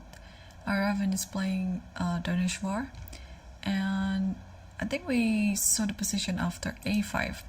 And after a5, Aravind just tried to stop this a pawn by playing a4 himself. But then it leaves the square of b4 to be quite weak, so that bishop b4 is already on the board. And after cd5, knight d5, knight c4, and queen e7. Yeah, I still like black's position. Yeah, and after queen e7, rook will come to d8.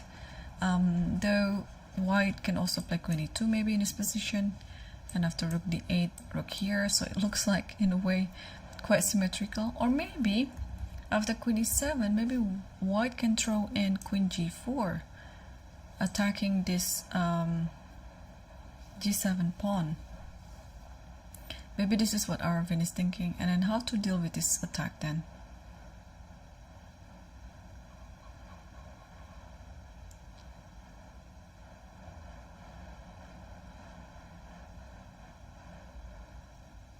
Yeah, queen g4, and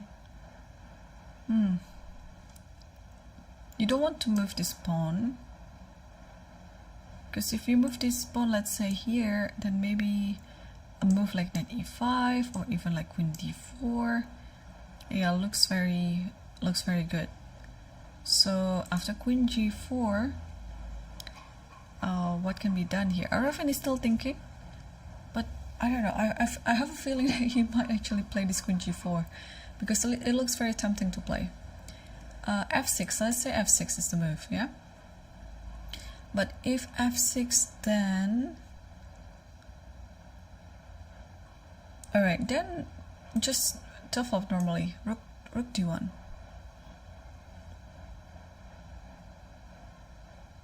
Also, I can also think about this pawn move like e4, and then putting it on e5 even. Yeah, that's gonna be, yeah, this is gonna be quite a complicated continuation. So queen g4 is there. Apart from queen g4, oh, of course, why don't I think about queen d4 immediately? Because queen d4, the idea with queen d4 might be both queen d4 and queen g4. Maybe this is the good reply. Just put the knight back on f6. Yeah, I mean, I think black couldn't afford of pushing any of the pawns, because it is gonna be weakening the king. So just put the knight back to f6, and now you're offering this trade. You're also planning to play rook d8. So everything looks good. And yeah, I think that's why Aravind didn't do that. He just played queen e2. This is the safest option. You don't have to deal with any sort of trading like that. And also, now after like knight f6, there's e4. Or here you're just preparing rook d1 and then e4 itself. Okay. What about the second board, Tabatabai versus Sarana? Alright, now we have this idea going to g7, but let's take a look from rook e8, because this is the last move that we left. dc5, bc5, takes on e4, and then knight e3. So still according to the analysis.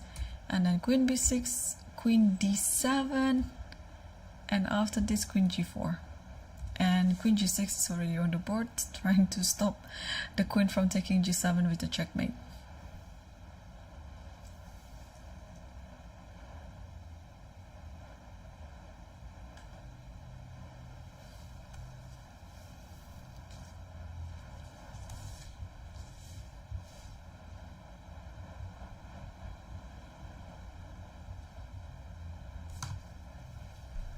Okay, so takes on the queen and take on the queen and rook c2. Yeah, so obviously this still looks like very equal. Yeah, my prediction that this game will be a draw. But rook c2 just moved. What could it... what could be the continuation after that? Oh, no need to continuation. Rook c2 is a way to stop rook d2. So white was just playing according to white's plan.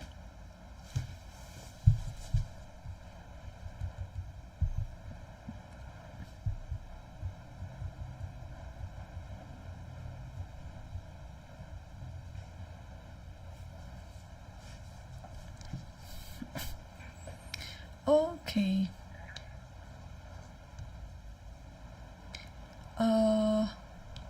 How to continue here is black.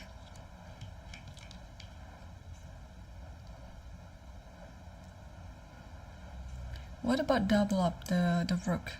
Like rook d7 and then rook d8, something like that. Yeah, the c4 square is always a nice square for the knight. Let's say this one and then this one. Yeah, you hold on to everything. But okay, but c4, black can always play with bishop a6 or bishop d5 too.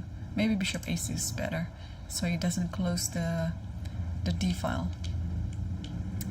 Yeah, it should be still much equal. Alright, so rook c2 is still on the board, and Sharjah is still thinking. What about the game between Hans versus Sam Shankland? So after knight b6, Hans played a5. Yeah, trying to just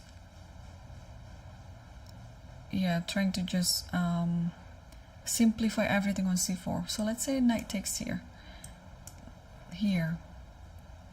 takes here, and then queen f7. Takes, and then maybe rook d1, trying to stop the rook from penetrating. But I believe this position is still better for black. But is it enough to win? Then that's another question. So we have some moves actually. Sam took on c4, bishop takes c4. Apart from taking c4, Sam can also play a move like queen f7.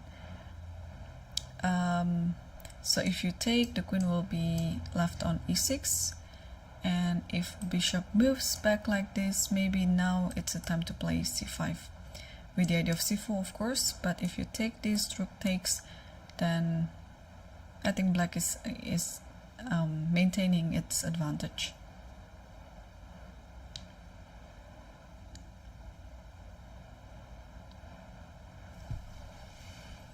Okay, so Sam is still thinking, and Parham is also still thinking after knight a4.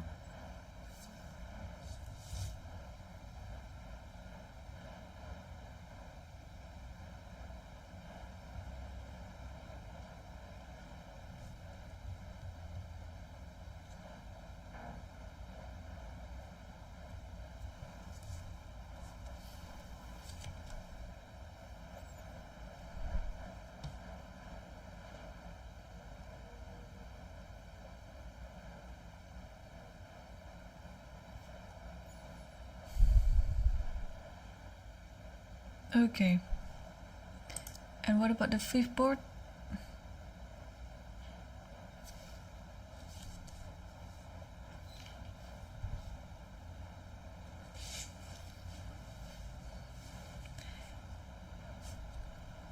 So Yeah, so eventually after rook e8, silent play bishop d8, and I think this is going to be the idea. But at the same time, he's not hurry.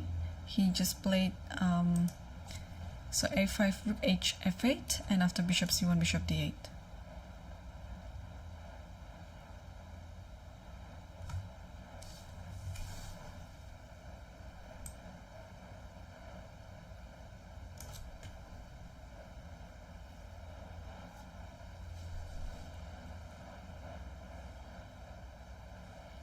Yeah, trying to find other games that's going to be quite interesting.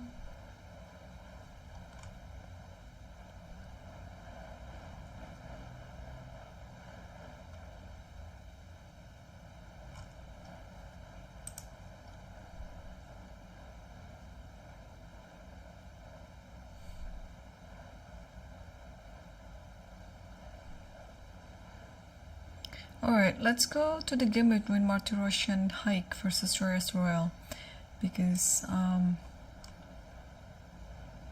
where is it? Martyrosian here on board 18, because the current position looks very intriguing to me, because after knight d5, what is the idea? Let's say knight takes d5. Because, okay, 1 second, here was the original position, and Martyrosian play knight d5. I'm just trying to understand what's wrong with knight takes d5. Maybe you can just simply take it? Or is it a win with bishop here? You have to take with, oh no, you can actually take with the king. So it should be not a problem now. So maybe just take it back like this, queen takes d5, and who is better in this position? Black is losing almost. So here, so where's the sacrifice then? This looks like an a normal Schreiningen position with queen g3 variation, and then knight b4, f5. Okay, king h8 takes here, knight d4, attacking e6, so queen d7, queen h3 takes on d3, takes, and bishop c8. And rook c8, sorry, rook c1, queen e8, allowing this to happen.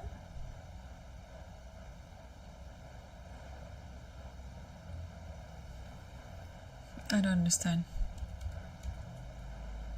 And this one, oh, he missed his sacrifice, taking on g7, and here, and just give a check and get this pawn. Okay, so this is actually a very good sacrifice by Martyrosian. Rook e8 and knight d5, and here Royal Reyes is still thinking.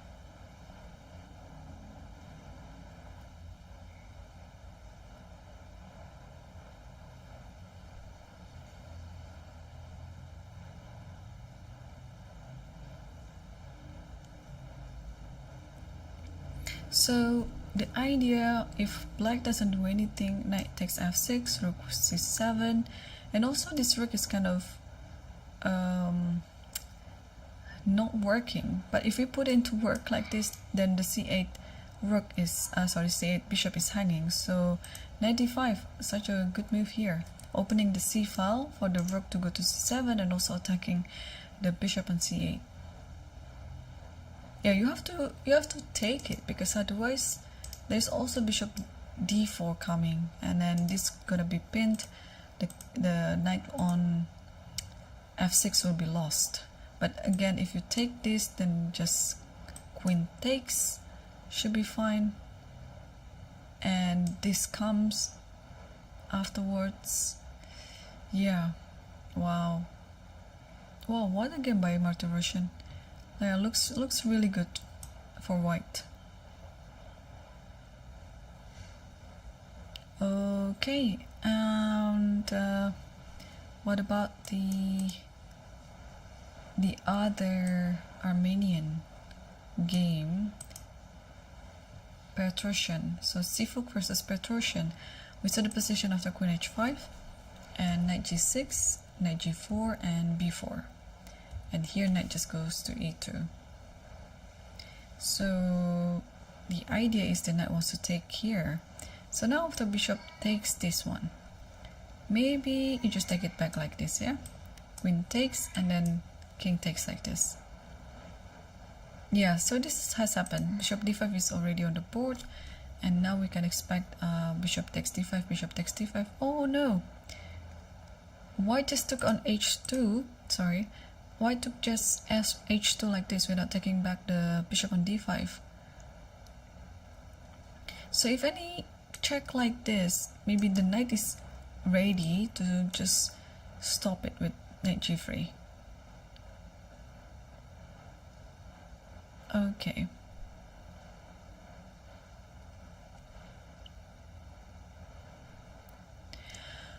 Alright, so do we have, well, there's one game that's finished already. Savrali Al-Touch versus Golami Orimi Mahdi. International master Golami Orimi is from Iran, and he's the one who's receiving the wild card from Lichess. So the wild card was won by him via a few qualifications. So he won this wild card, and it's entitled him to have all accommodation, full board and lodging covered in the Sharjah Masters, and also flight reimbursement and a little allowance of $400. So it's actually a very good deal for a player. Like, you play and travel to such a nice tournament like that, and everything is covered. You don't have to pay a dime, and on top of it you already got some allowance, and then you're pretty much fighting for the prize money too, which is a lot in this tournament. So it's a very, very good deal. But he's a deserving winner. He has through a few qualifications, so not only one. There are also some other good players in the finals that aiming to have the prize that he's won. Okay, so king h2 is still on the board. Let's quickly move back to the top boards. The game between Aravin versus Zanesvar. Here Aravin, after f6, yeah, the bar shows that it's better for white now. The difference is quite subtle, but I was just trying to understand the nuance of this one. So maybe it's because this move e4, because after e4 you have to move the knight back here, and this looks like quite it's not the place for the knight to be. But I think I can understand black's perspective here, because black wants to play e5 followed by knight e6 and then maybe putting it on d4 later on. So maybe after this knight c7 it is time for white to what to do this position. If knight b6,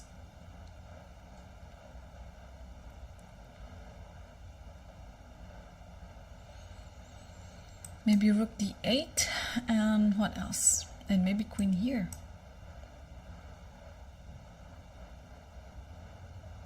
My idea is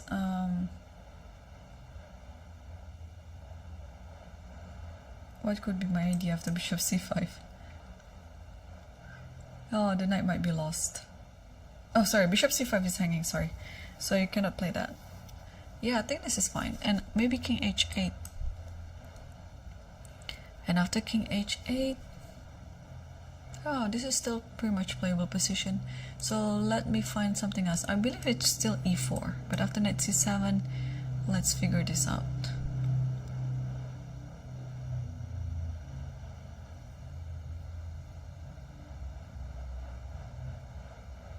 Could it be bishop here? Just want to get rid of this pawn. Maybe. Because now after takes, how do you protect this? Maybe with this one, but then you just double up the rook. Yeah. I mean, white has more space. That's why white looks more comfortable. Yeah. So Yeah, it's really hard to play this type of position when just one tiny move like that can actually change the evaluation of the game. So while Ravin is still thinking on how to continue, what about the second board, Tabatabe versus Sarana? So yeah, finally Black double up the rook on the d file, and 1 second.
Oh, sorry, my mic was muted.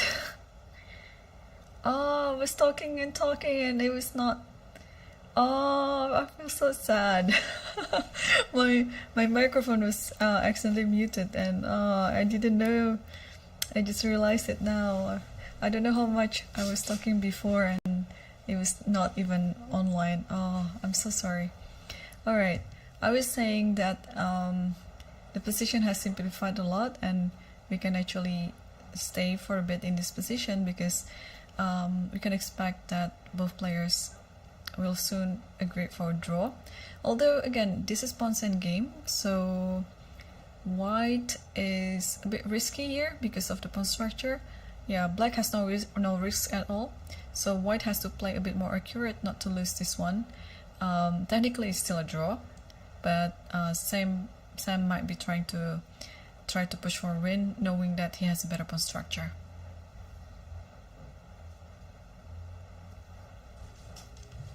Okay, what of the game between Arjun versus Maksudlu? Ooh, what is this? The king is already castled, but on the long side. So after queen c4, bishop b6, and knight a4, here Parham thought for quite some time, and he decided to take on f3. Bishop takes f3, and rook e8. And so after a long castle, he just took on e5. And rook e1 is on the board.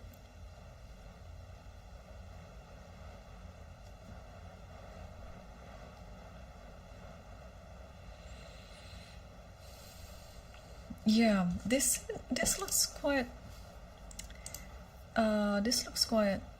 dangerous. I mean, of course now this you have to think about this one, but maybe this one is not really a move because there's always bishop g4 for now. So you don't really have time to exploit it.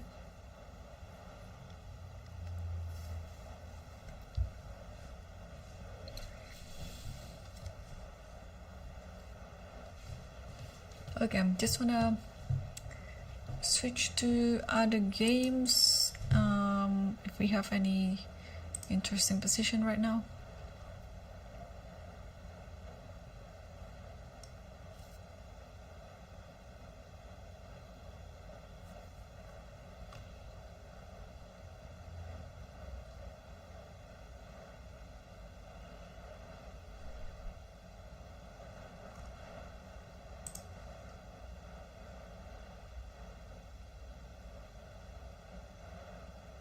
Oh, there is one game that's done already. It looks like it was a hunt to the king. So let's see what happened, because the resulting position looks very interesting. It is a game between Abhimanyu Puranic versus Inian, and let's just play it out quickly. This is the Nardov Sicilian with h3 variation.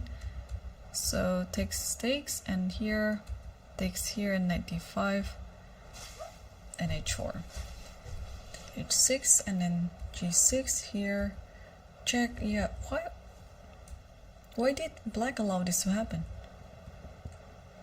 Maybe, yeah, black is quite restricted, I understand, but this position and then this, like the king is just asking to be checkmated. And c4, queen takes, check. Yeah, king here taking this one. It's so, I mean, the king is so brave. And here knight c4 is only move.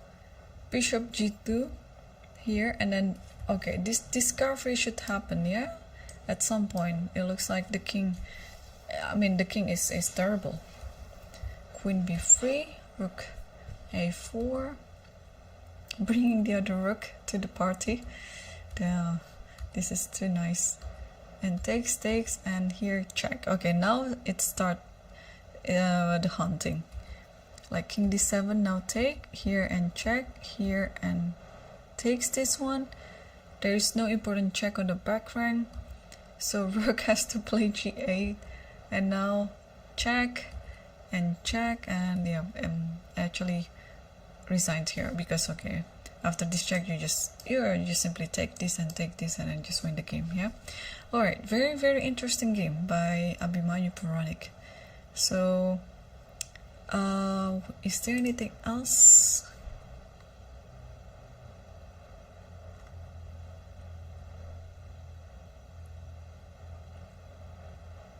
There's already another draw by Chan Emre versus Sergei Shant.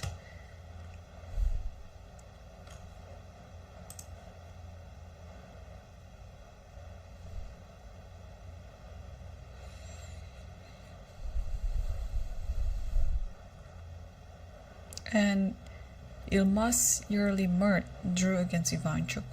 Yeah, Ivanchuk is not performing very well in this tournament. I think we saw him on the live board, on the top 5 boards round 2, but then he lost against Tabata Bay, so he moved out from the top 5 boards, and unfortunately he didn't come back. I would have loved to see him in the live camera.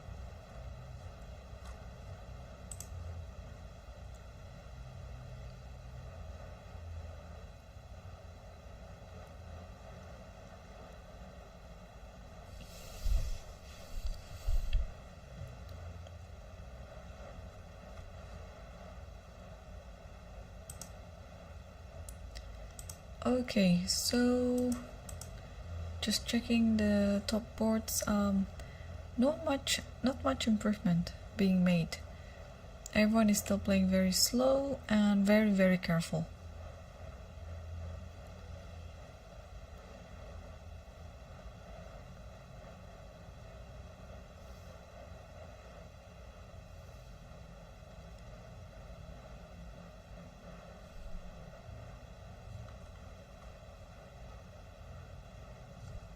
Yeah, let's put on the game between Salim Saleh versus Yu Yangyi. Because, yeah, how to evaluate this position? I mean, both sides have something to hold on to. I think we saw the position after rook h f8 and bishop c1, bishop d8, and a6, bishop takes a6, rook takes a6, and king b7. Yeah, unfortunately, this bishop is on c1, otherwise rook h a1 would have been just nice. So rook has to move back here, and then bishop b6 and bishop a3. Interesting. So it's trying to stop the idea with c5 then, and now knight h6. So just judging from the pawn structure here, I think black has more flexibility, because okay, the knight just went to h6, so the knight might actually occupy g4, attacking e5, and also by doing that, it's attacking f2. So how we deal with this threat? Because after knight g4 is attacking both pawns.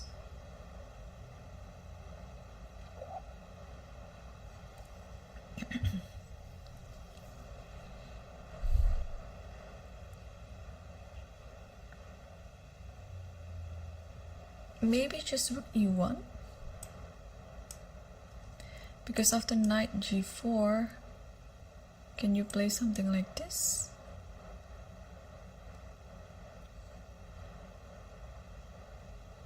Yeah, I think so. And then after this, I mean the rook on h1 doesn't do anything anyway, so put it to the center, play king f1, and maybe next move you play knight d4.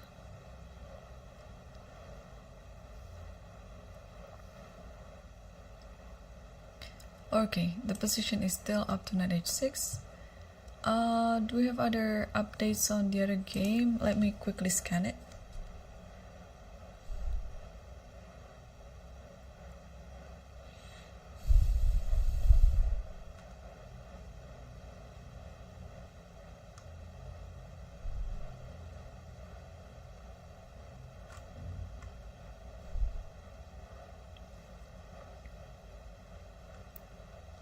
Oh, the game between Sarna is interesting. Tabata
Oh my gosh, the sound is muted again. What is going on? All right, sorry about that. Yeah, I was saying that this looks like it's a silent draw offer after. All right.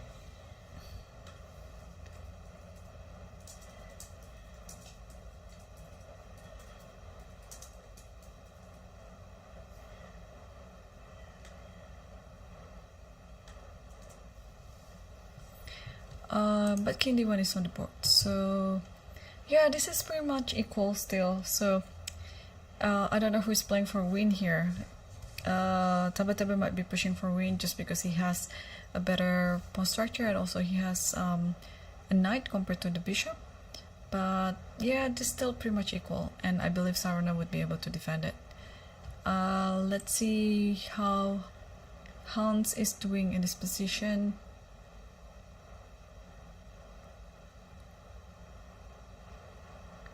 Yep, so king f2, king e7, g4, king f7.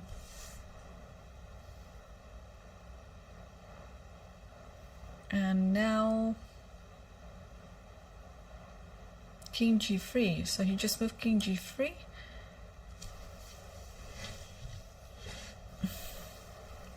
Is Sam pushing for a win here, or he's just waiting for the right time to make a draw?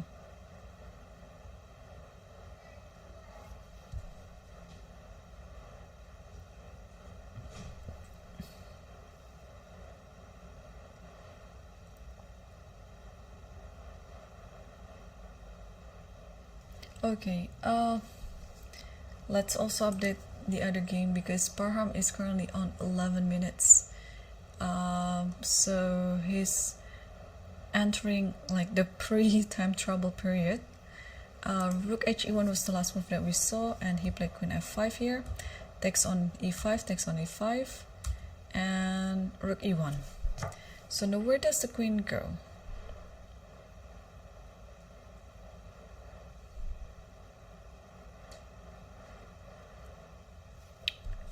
The queen has to keep not attacking, but protecting the d5 knight. So maybe queen d4 has to be played in this position. And yeah, but after this trade, everything should be pretty much equal.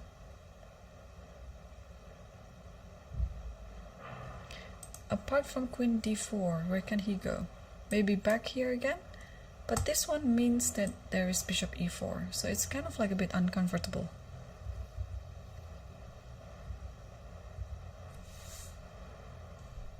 Alright, takes here. Where else? Queen d6. If queen d6, what can white do? Maybe like this even. Takes, and then queen c6. Yeah, with this a pair of bishop. With this pair of bishop versus pair of knights, I think white stands better. But yeah, after queen d4, maybe the best move here is to take this bishop with the knight.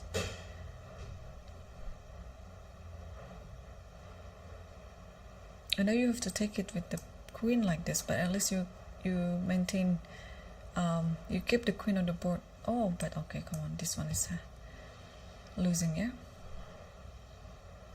Yeah. Alright, you cannot do that. Wow. So maybe you're forced to play queen f5 again then.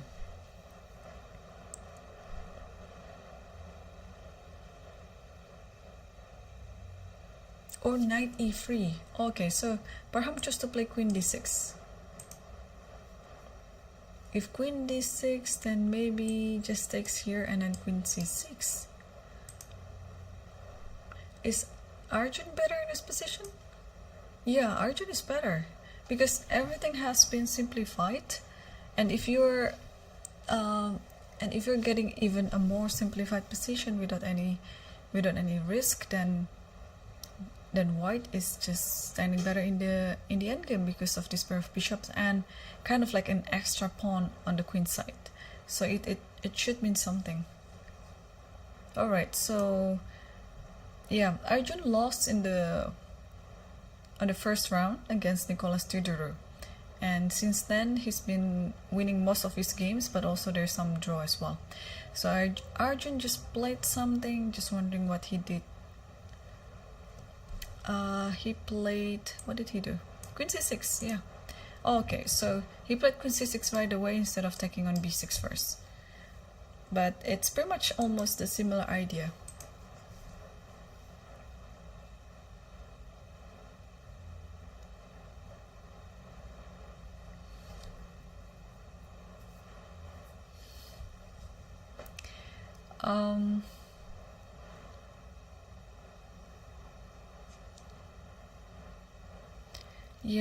Yeah, tough position for Parham now. I guess he had some chances before, but he let it slip away.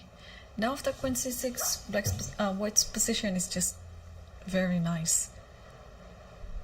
Okay, and Parham also has only 8 minutes left on the clock, so he's really in a tough situation now.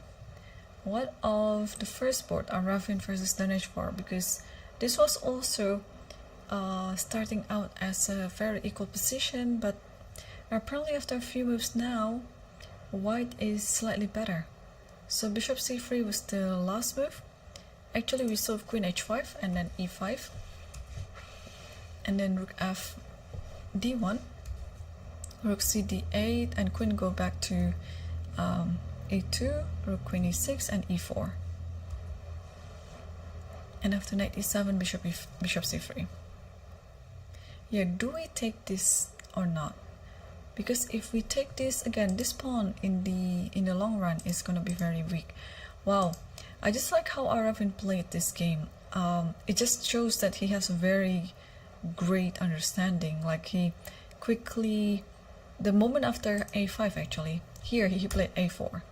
Because usually you might be worried about giving this square away, but he sees in the long-term plan that it's fine. It's fine for White to just do that and take on d5, and the knight has to take if the pawn takes pawn, and then this might be just knight f3 followed by knight d4. So knight takes d5, and then the knight quickly being put on c4, trying to give a little pressure on the a5 pawn. And after Queen e7, Queen e2 here, and this is how it happened. And after Bishop c3, now this one has proven to be a weakness now. After Bishop c3, I think your next move is just you're gonna take the pawn on a5. But if you take this bishop now, Rook takes. Let's say, yeah, how do we do this? Because the knight is supposed to take on a5, and if the rook moves away, protecting the pawn, then it leaves this d6 hanging, and it's just such a good file for the rook. The queen has to go back, let's say, and now I'm thinking of knight b6. I'm also thinking of doubling the rook. Yeah, White has so many good choices, or even in this position, like knight b6, knight d5 is also not a bad idea. Yeah, so bishop c3 is on the board. Aravin has little time, less time on the clock than his opponent. But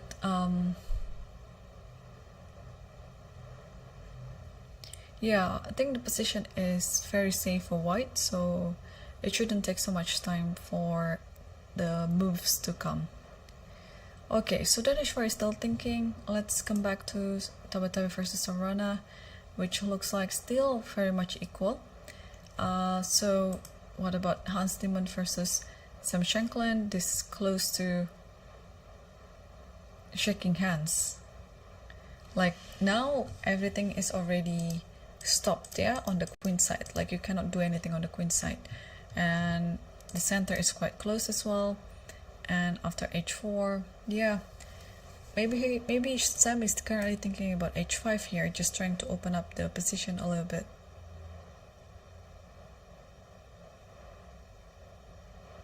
But I guess in this position, White shouldn't do anything. White just pretty much wait until this happens maybe, and after this I think white can actually just play something like this too. Yeah, I think they should be still equal. Because after g5 or g6, yeah, this one, and then you just, oh, king h3. What about king here? This, yeah, this is just the same. And after this, now king g3, you don't have to take this. Okay. Oh, hang on. Oh, h4 is h5, and oh my gosh, black is actually winning. I put the e4 accidentally. I just didn't realize how much winning it is. I thought it's just still equal, but this h4 is a mistake. Hans shouldn't push the pawn. So this is the thing with the pawn endgame. It's not like it is slightly better or slightly worse. It's about whether it is winning, losing, or it's a draw. And this position is a draw. Yeah, as long as Hans maintain this equality. But he played h4. h5 is of course the move. But what did I just do wrong before? I did king f3 or king h3, yeah, which is okay. And now, okay, I shouldn't take, but I should just play king h6 followed by g5 maybe, like this. Just, oh, Hans might be just losing in the pawn endgame. So this is just like in the theory book. This will go down, guys.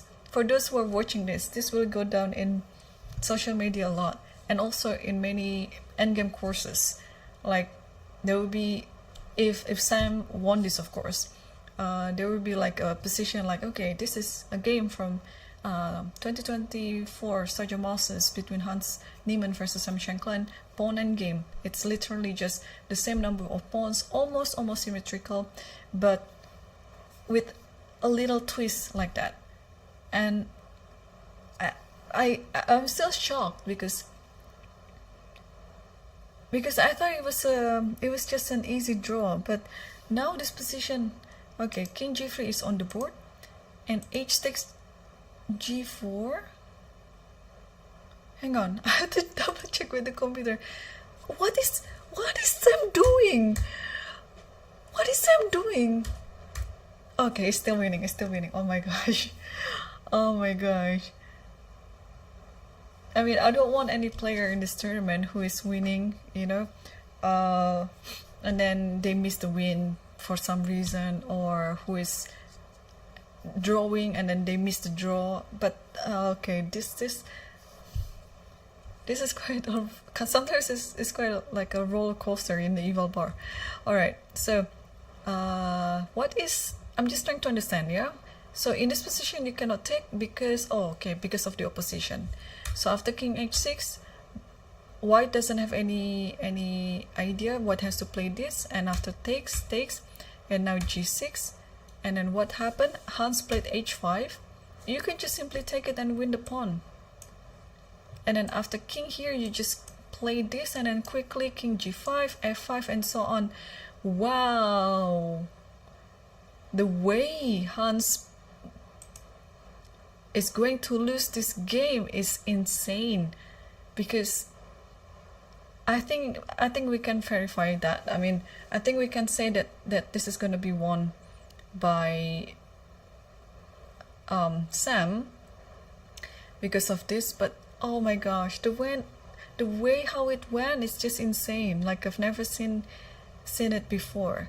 It's just literally in the pawn's end game, and it looks like it's just that drawn, but just with one move, Hans made a blunder with h4, allowing h5.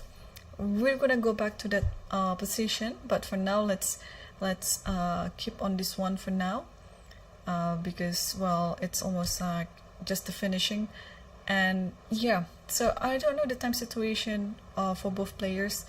Apparently Hans has to just play quicker here in order to pressure Sam on the clock, but it's not that complicated for Sam in this position. So he just took on e4. This is the current position.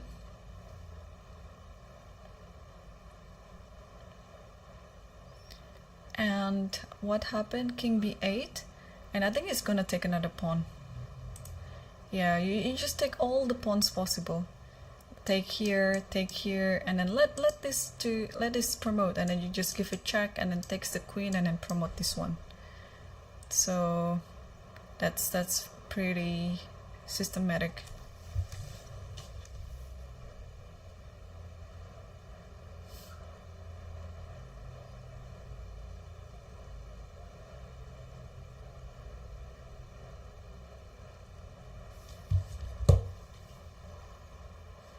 So king b8 is still on the board. Yeah, Hans is double checking everything, but I'm pretty sure this is just gonna happen. Queen takes b4. If a7, then just takes like this again. If this happens, then just give a check and then takes the queen. I think this is the easiest way. But what happened was, after queen takes b4, oh, Hans didn't play a7. He played c6. He played c6, and now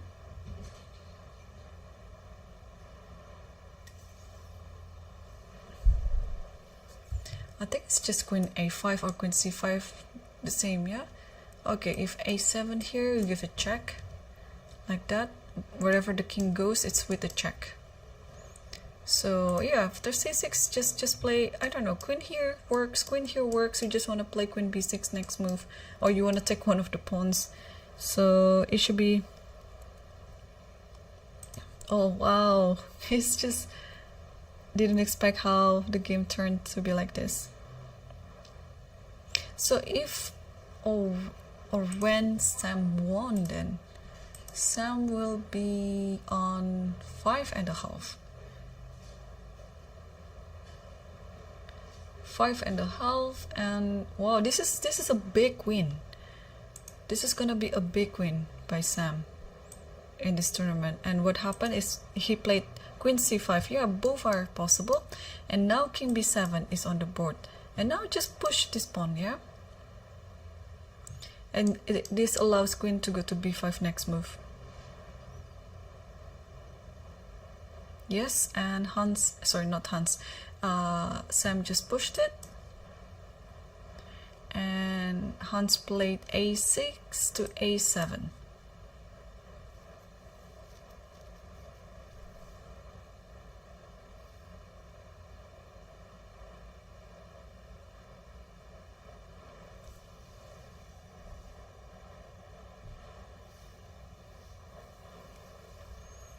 Yeah, so a7 is on the board. Just check on b5 like this. I think that's what happened. And Hans resigned after queen b5. So what a win by Sam Shankland on the 7th round. He's moving up slowly but surely to the top boards, and now it would be depending on the first board between Arafin versus Daneshwar, because it is also possible if that one ended with a draw, then Sam will be joining as the co-leader. So it's interesting, and this is a big upset. Not by rating, just by the position or how the game turned out in the pawn and game like that. Hans just made a blunder. Oh, let's take a look this pawn h4, yeah.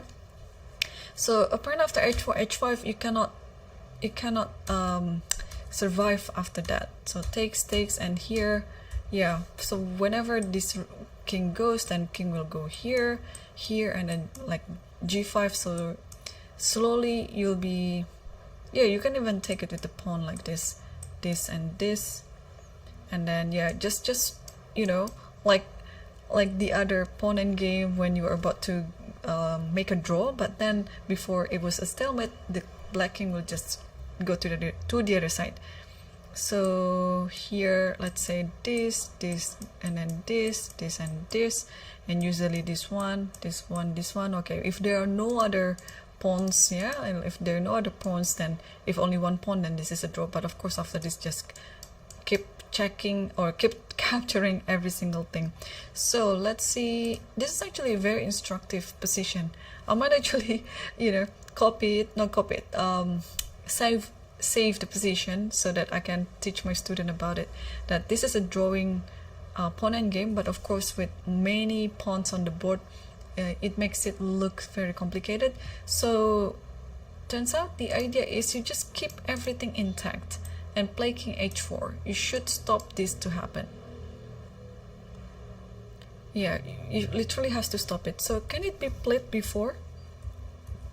So here, here, here, here. Oh yeah, it cannot be played before.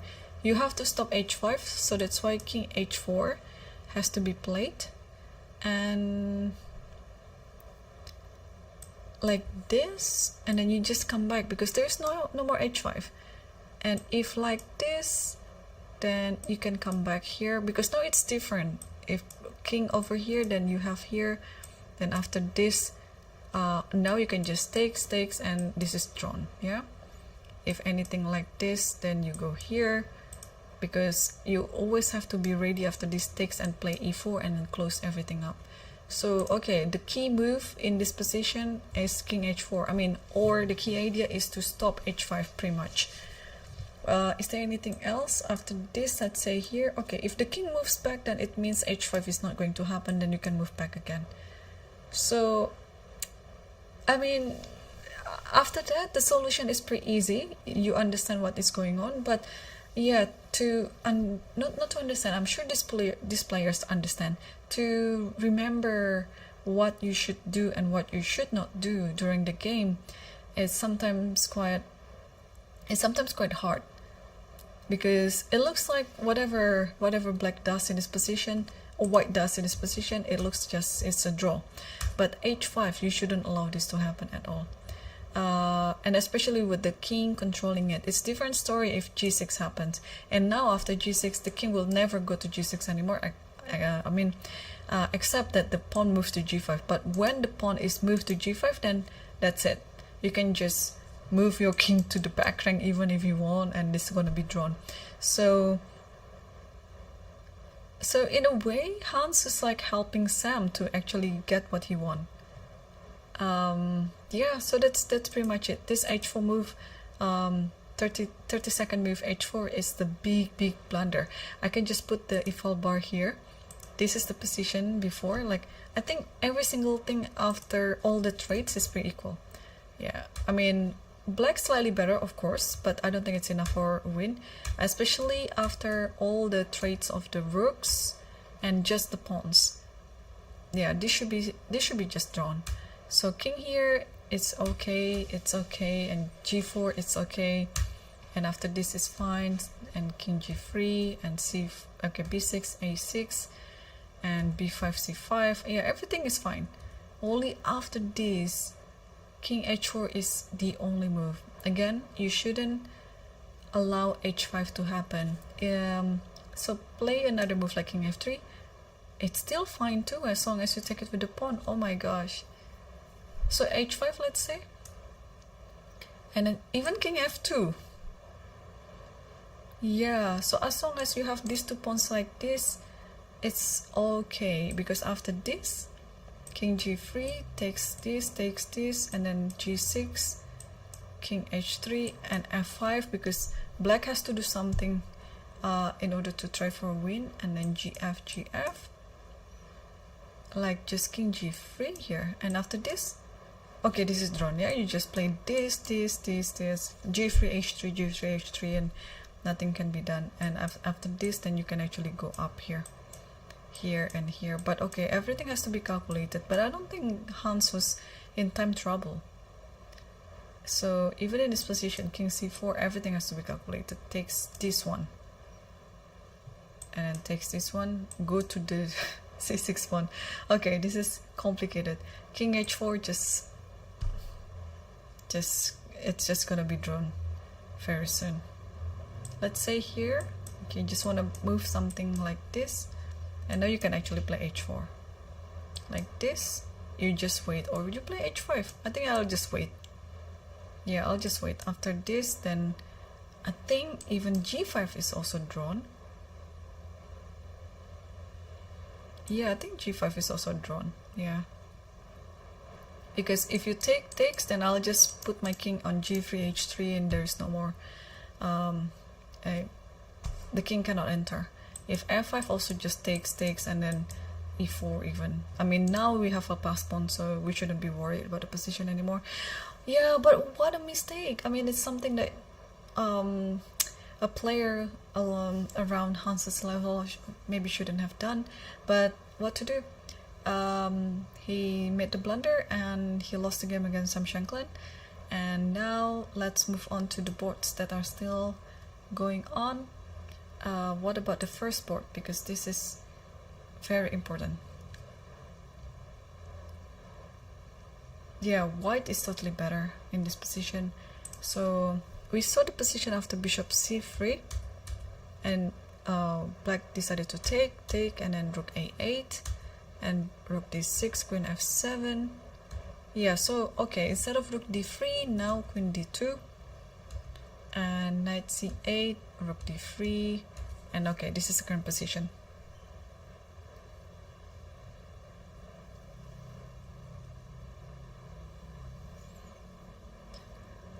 Alright, knight e3 with the idea maybe to f5 and to d5 as well.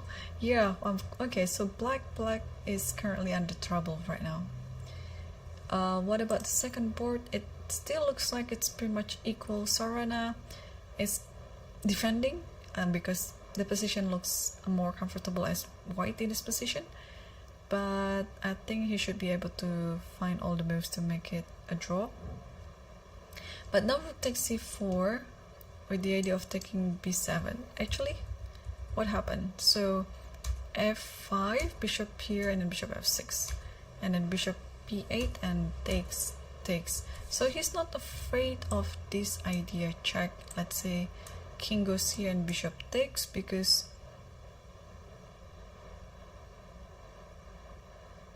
the bishop is trapped, I guess, after bishop e5 and bishop e6, sorry, bishop d6, and then rook a6. So you cannot really take the pawn then.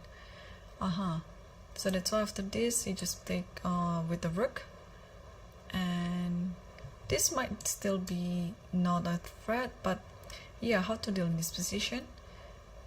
You can actually move it safely to a6, but is there anything else? Like, this might be an idea in the future.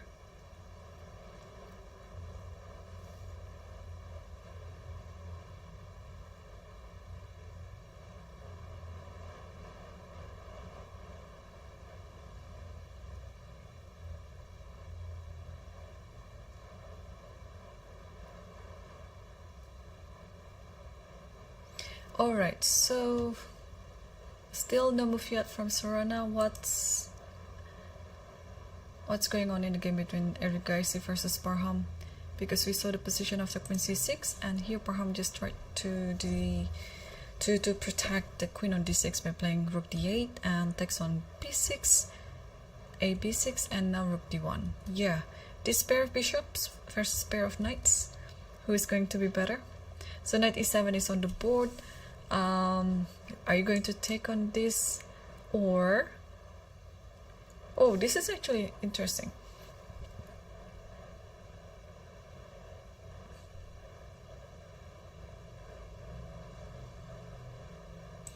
Like bishop e3 looks like you're going to lose like this and this, but this one is under attack now, and the pawn is kind of very strong. Okay, but there's this one, yeah? Okay, maybe bishop e3 is a bit ambitious. Apart from bishop e3, what else can we do?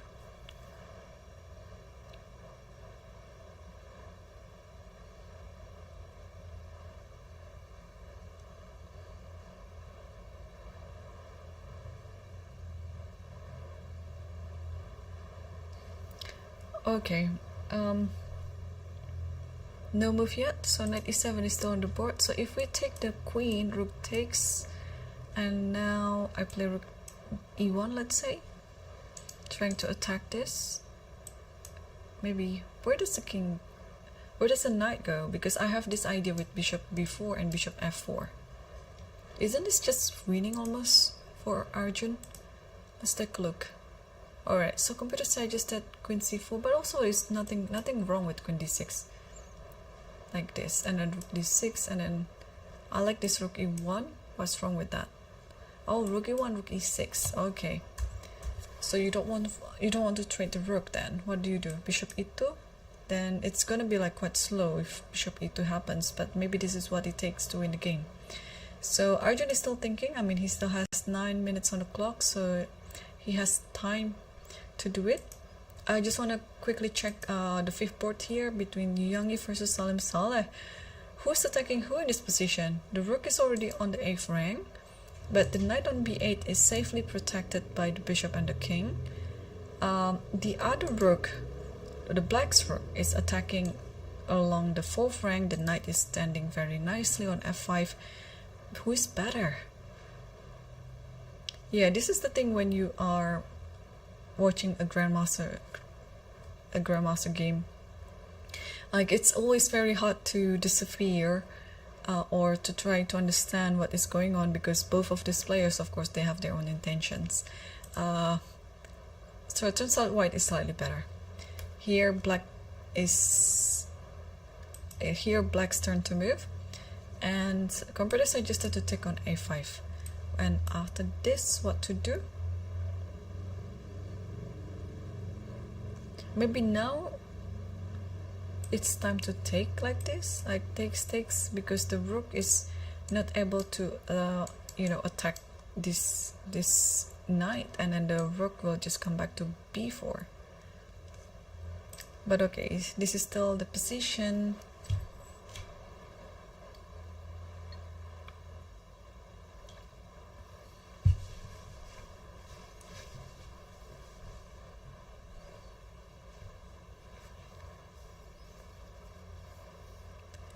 Okay, yeah, this is gonna still be a long game. Do we have anything on the other? I'm just gonna see what other games we have. Yeah, looks like the second board will be finishing soon anyway. Oh, did Salem move something?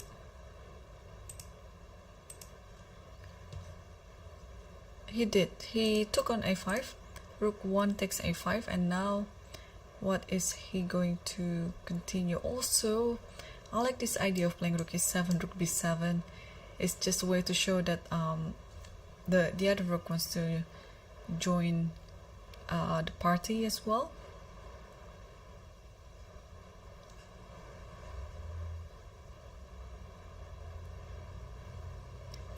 So yeah, unfortunately I don't have the time situation, because from their body language it shows like they are not having so much time on the clock, so they have to really spot everything quite fast.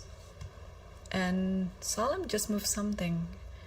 So what did he do? He played rook e7, so he did it. Rook e7, yeah, it looks like it's a natural thing to do, to connect the rook like that, and then perhaps attacking the king from the b file.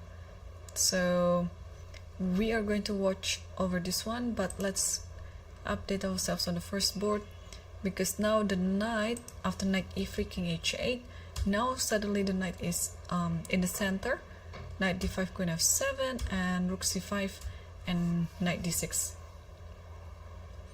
And I'm just a bit worried if we might be seeing some discovery here, like something like this maybe, and then takes on d6. But let's calculate this one. Takes. But okay, in this position, what to do? Like here. The thing is, after this takes, okay, gotta be careful with this. And checking like this. So it's almost like it is a draw, because after king like this, then it's just check here, and check here, and then it's perpetual. So Ravi didn't do that. Instead, he played knight c3, which might be better because it stops anything with knight e4.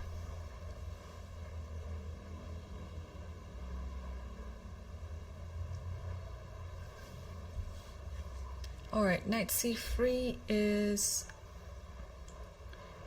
on the board. And now, okay, Aravin has 2 minutes left on the clock. I mean, almost 3 minutes, but Daneshvar still has 10 minutes. So in this position, of course, white is better, but Aravin has to play faster.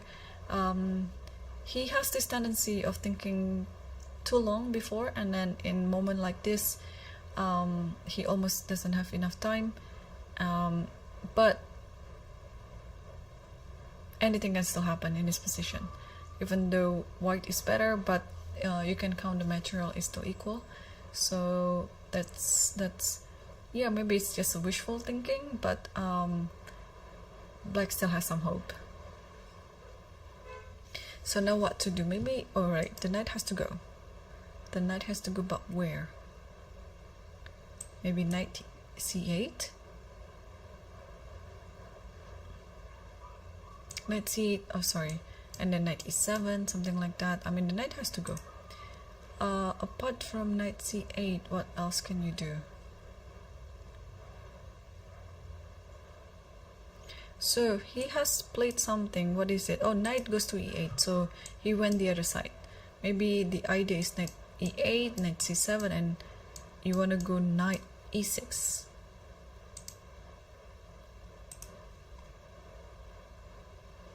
Okay, how to continue this position? It is a nice position, but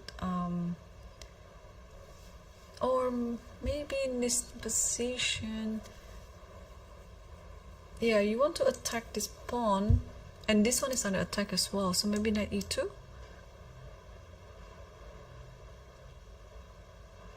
Aravin is now 2 minutes left, and he has to play faster.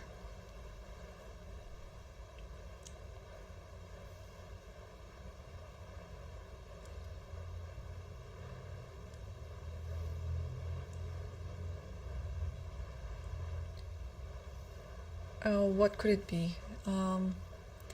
Apart from knight e2, if knight d5, then knight d6 back, maybe. So 1 minute and 30 seconds left on the clock. Yeah, things are getting really nerve-wracking here. I just can't imagine. It's already like on the 4th hour of the game. The playing hall might be getting emptier. So what just happened? He just moved something. Knight d5 again. It's an invitation to play knight d6 now, but maybe he will change his move then. Because of course in this position, black would like to make a draw if it's possible, but I don't think Aravin will move back to knight c3 like what he did in the previous move. But if it's not knight c3, has he calculated something? He played f3. All right, f3. I think it's a good move, right? It's protecting the e4 square, e4 pawn, and also now you're threatening to take on the pawn on a5. And having the knight on d5, it means that the queen cannot go to c7. So yeah, how to do this position?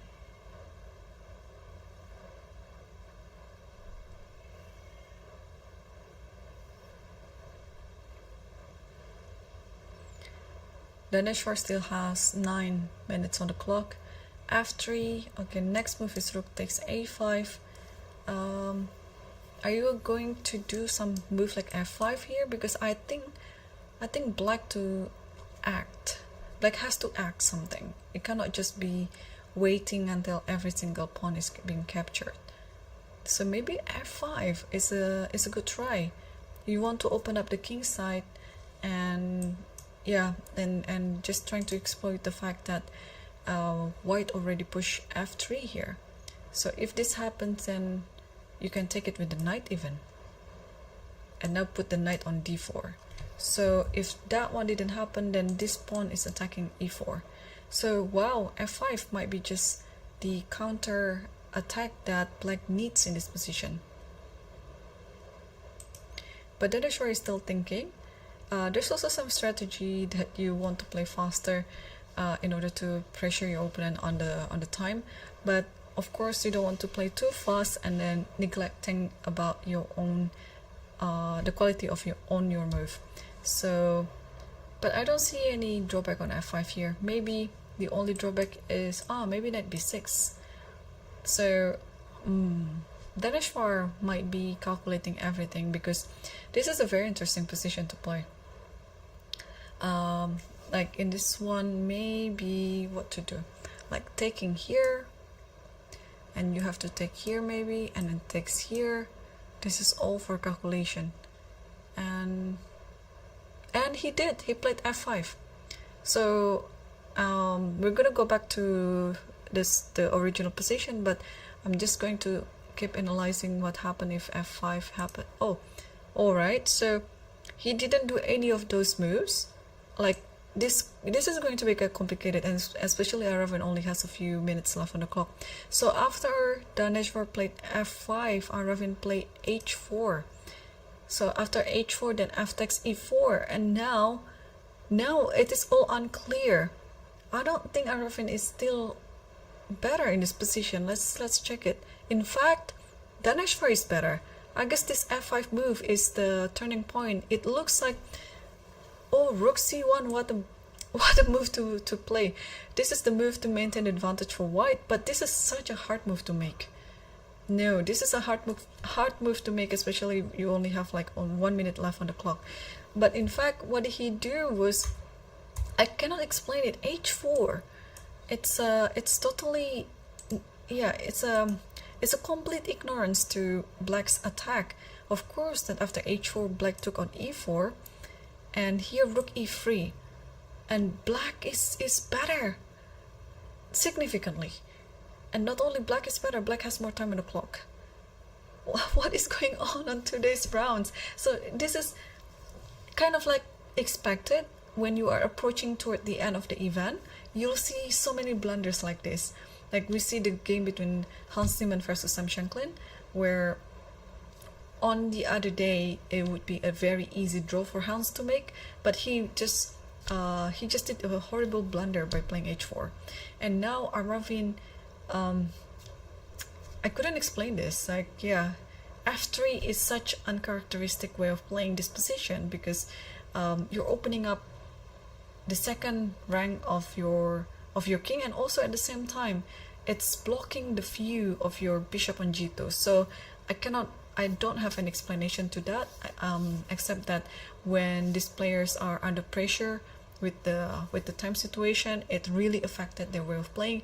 And especially we're already on the 7th round of the event, and maybe there's like an additional pressure being the sole leader of the tournament. So maybe every single factor is combining into one, and it affected the way you play. So rook e3 is on the board.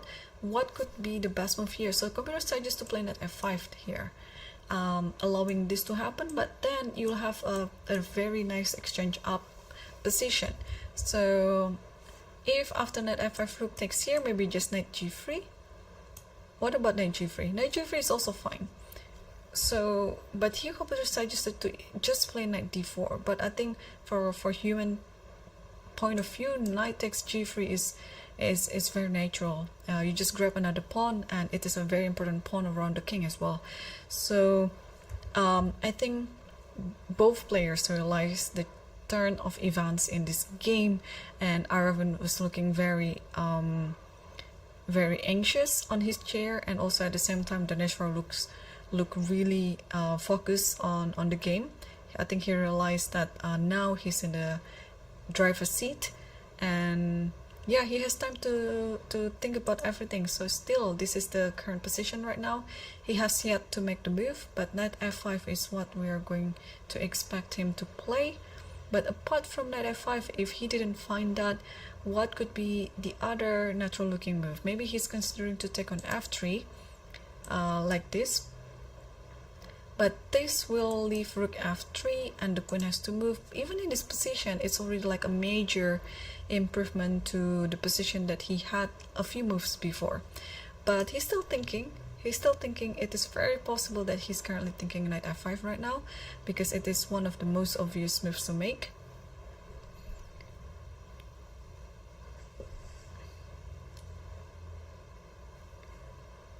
Okay, so I'll just quickly check other games while Daneshwar is still thinking, but I will quickly go back to this one.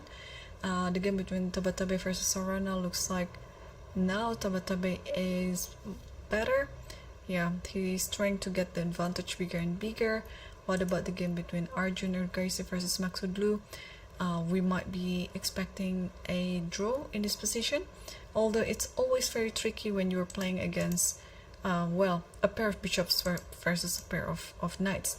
But here Parham could breathe a sigh of relief having a pass pawn on f4, which could be a very nice diversion to the game, because I believe if there is no pawn on f4, then the position is just better for white. Alright, about the game Yuyangi versus Salem Saleh, it's looking like it's totally equal right now. So let's move back to the leaderboard here, and Daneshvar still hasn't moved yet. Yep, so I was waiting the camera to switch. Yep, so Rook e3 is still the last position, the last move in the position, and apparently Daneshvar's time advantage is going to disappear soon.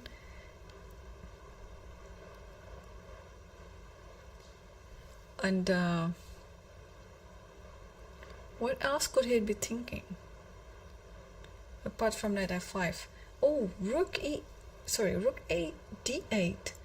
Okay, this looks natural. You want to pressure the d5 knight, but now after fe isn't, or maybe he was calculating this, yeah, fe and then knight e4, rook takes e4, and then just grab this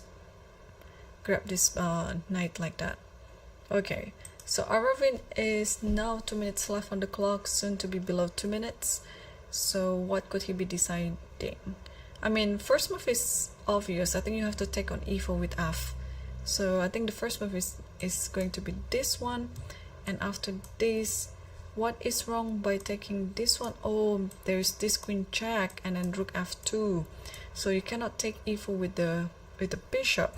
You have to take it with the rook, but after taking with the rook, at least there's bishop d5, and this position is of course better for black. So now you can continue with rook takes e5, but then takes this, and yeah, if black won, black can just grab this pawn along the way. So this has happened. And we're going to see bishop d5 coming soon on the board, and I think Daneshvar just did it from the live cam. So bishop takes d5. Oh no, he didn't do that. He took with the rook. Does it change a thing? Okay, rook has to take, and then bishop takes, and then this rook has to go. And where does this rook go?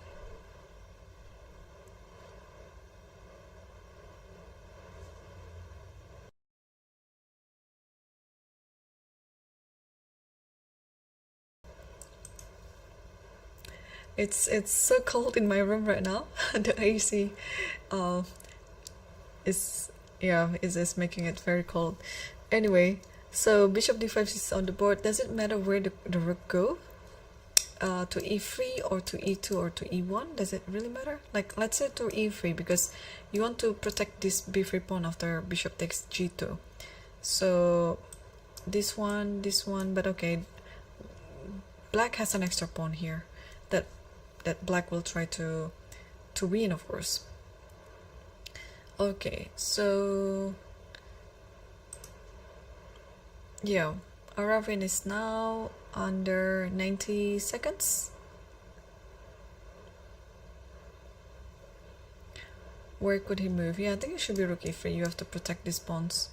But what he's afraid of, oh, maybe he's also considering this, taking this, but this will, what's gonna happen after this? Yeah, he took on e5. So if this happens, takes b3, yeah, we are going to see that position on the board, and it is now on the board. Queen takes b3, and now Oh, there's so many checks that might be winning this one. Like something like check here. Okay, gotta be careful with this idea because I want to play rook f2, but maybe a pawn move like h6 is needed at some point. And what just happened? I think, oh, it takes, oh, and then he just totally missed the tactic queen b6, and Aravin, I think, resigned after this. Oh, he hasn't resigned yet, but he's going to.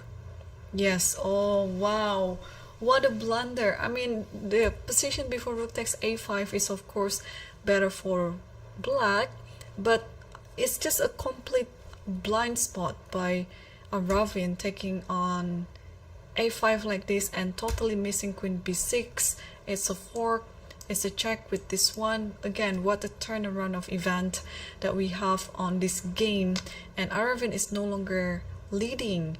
In fact, he's actually now maybe on the share second, because both Sam Shanklin and Daneshvar, they were on 4.5. Now, because of their wins, they're both on 5.5, and Aravin stays on 5. So we'll have new leaders tomorrow, Daneshvar, Bardia, and Sam Shanklin. So let's take a look as well on board 2, because it is also going to decide who is going to be leading the tournament. Board 2 between Tabatabai versus Sorana. Whoever wins this one will be the co-leaders. And it looks like Tabatabai still trying to make the position even better for him. I mean, he has a slightly better position right now due to the pawn structure.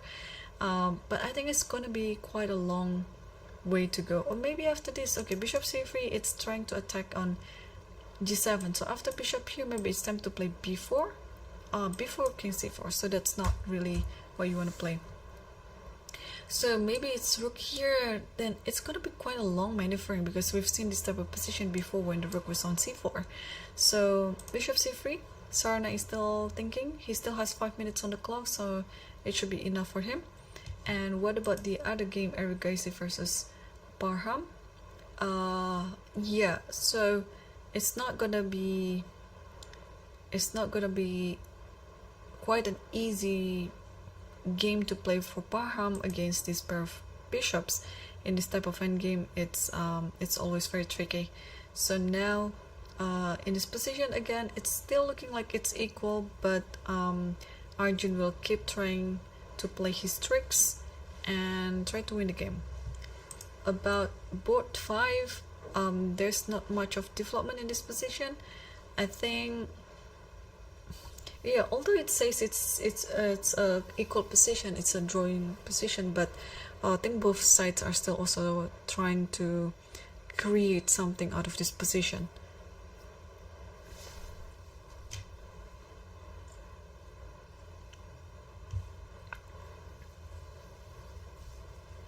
Alright, so let's come back to Arjun's game, because I saw some move there. What happened was, after king e6, bishop g7 here, bishop come back, and king come back. And are they going to repeat? Because one more move to agree for draw, and they're going to repeat. So apparently, instead of having like a long game, I mean longer than now, I think it's gonna be just a draw within a few moves. Yep, and they already repeat for the third time, I guess. Okay, it would be up to Arjun almost the third time. If bishop g7 happens again, then it's completely a draw, because we have one bishop g7 here, and then after this two, the second bishop g7, and now in this position, this is white to move. And yeah, if bishop g7 happens again, then it's a draw. Oh, we have a draw agreed in the game between Yu Yangi versus Salim. So yeah, I thought it was going to be quite a long game, longer than now, but they agreed to make a draw. I mean, this position is quite equal anyway, so what sort of repetition do they make? Here, here, and then just checks like this and checks, and yeah, repeating the moves. So Arjun played something else, so he didn't want to make a draw. He repeated just simply because he wanted to gain time on the clock. And yeah, after bishop g7, king f7, bishop d4, yeah, this is after king e6. This is going to be his chance to make the threefold repetition, but he didn't do that. He played bishop e4, and now after king d6, bishop h1.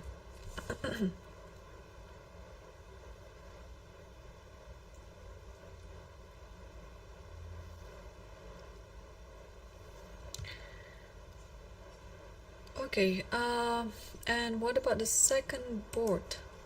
So we have 2 games left in the top 5 boards, and yeah, g4, and I think Tabatabe is still having a better position.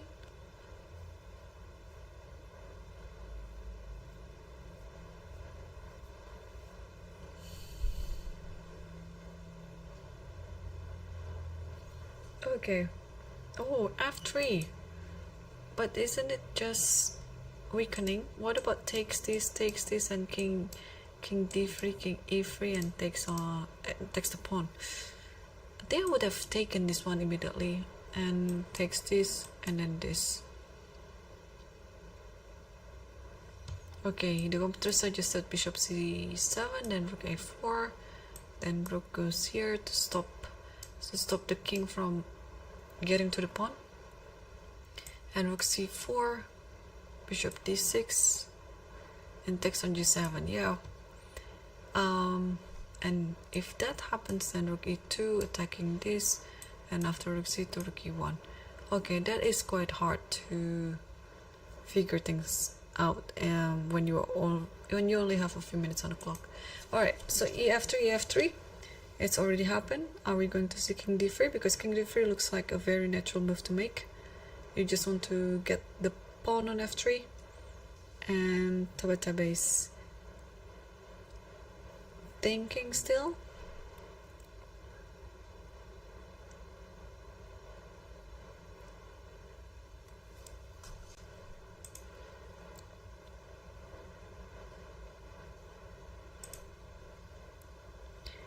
And what is he trying to think here? Or also, maybe bishop takes g7 is a pretty good candidate move. But gotta be careful. If bishop takes g7, maybe it's bishop g3. Yeah, and you cannot take this one because of f2, and then this is gonna be just a promotion. So you have to play another idea by playing h5. So it's gonna be like a pawn race. Takes here, and then h6, bishop d4, and you take this, and you have to take with the king, and then rook a4, trying to go to f4, but after king e3, you go to the other side, and after f2, you give a check here, and after here, oh, here is a, okay, here is this one, because why?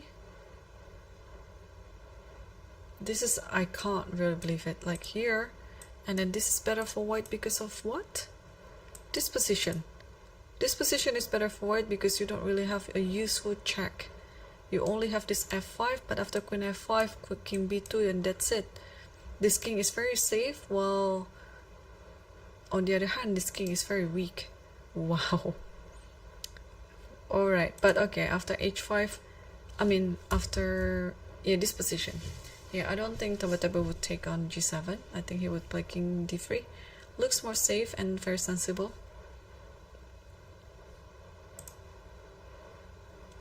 Alright, still thinking. Let's update the game between Arjun versus Parham. What's going on here? Still not much change. Yeah, the knight cannot go anywhere, but it has to be like that, protecting each other and also protecting b6, so only the king can move. And now maybe Arjun is trying to get his bishop like this, but it means this one will be moved. So yeah, it's still quite an equal position, but with a pair of bishops, again, Arjun can try to push for win. And Tabatabe has moved. what did he do? He played king d3. Yeah. Yeah, this is the move that he need to make anyway in this type of position. So after king d3, what did we analyze before? Something like bishop c7 here and then rook here. Yeah. And then after bishop g7, then rook e2. So this is or is it? Hang on, what was the move again? Like this, and yeah, I can't remember what was that.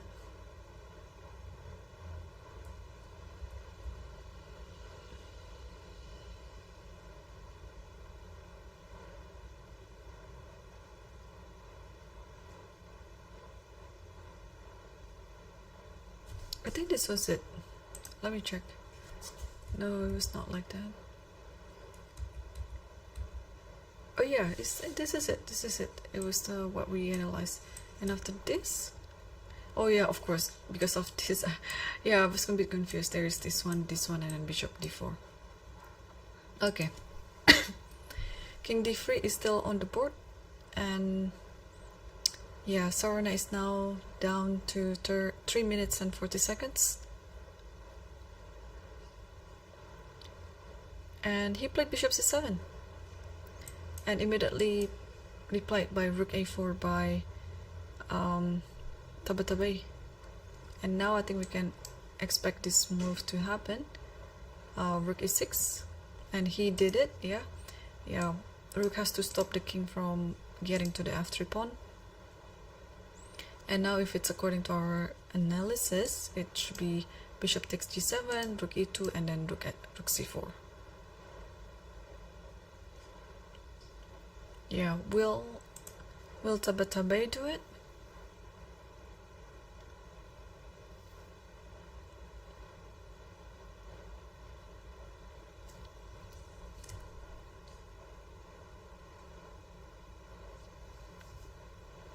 All right. He did just do something. He took on g7. He took on g7. So yeah, we might be seeing that idea, rook e2 coming up, because black has to make some counter attack in this position. Technically speaking, black is already down a pawn, so rook e2 is just the move that he needs to play. Let's wait if he's gonna make it. So if Tabatabai wins this one, then he's going to be one of the 3 leaders in the open section, in the master section. So still okay, Sarna still has 3 minutes. Both of players have similar time situation. And he did rook e2. Rook e2 is already on the board, and now we're going to expect rook c4 to come along, because this cannot happen due to this, and bishop d4 and takes this, and white will have a close to winning endgame. He didn't do that. He took on a6. Wow, okay, he took on a6. Does it change the position? Now it's back to equal again, because now after rook takes f2, this pawn on f3 will be the pawn that's determined the game. Then I think we can expect rook f2 to come very soon. Alright, what is Tabatabai thinking in this position? After rook takes f2, maybe he's thinking he has king e3, and what? Bishop here, and if push, then just here. That's very it's not easy to guess this move, bishop g3. Okay, rook a6 is still on the board, and now Sarana has to figure it out on what else is there. I think he should be taking on f2. Yeah, he took on f2.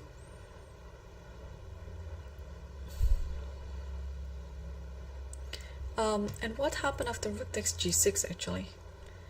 Rook takes g6 is a blunder, because the king is somehow gonna be okay. There's a check here followed by f2 and f1, and you cannot play this because of this check maybe, and after this there's this one first, and then everything is blocked and pawn will move to f2 and f1. Okay, so still not out of the woods yet. Both players have to be careful. There's so many twists and turns in this position. Anything can still happen. It's still a 3 result position.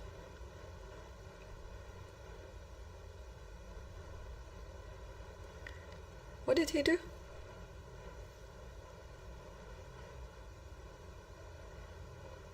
He did king e3, and then Sharjah played rook g2. Okay.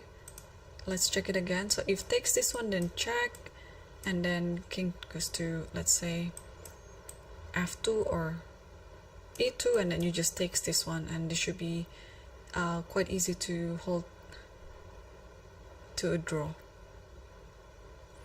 The current position is still this one, rook g2. And there's already a draw between Arjun versus Parham. So this one is the last game right now in our top 5 boards. And looks like tomorrow, yeah, looks like tomorrow is gonna be just Sam Shankland versus Danesh Barbardia. I don't know about the color, because both of them played with black pieces today. Because this looks like it's gonna end with a draw.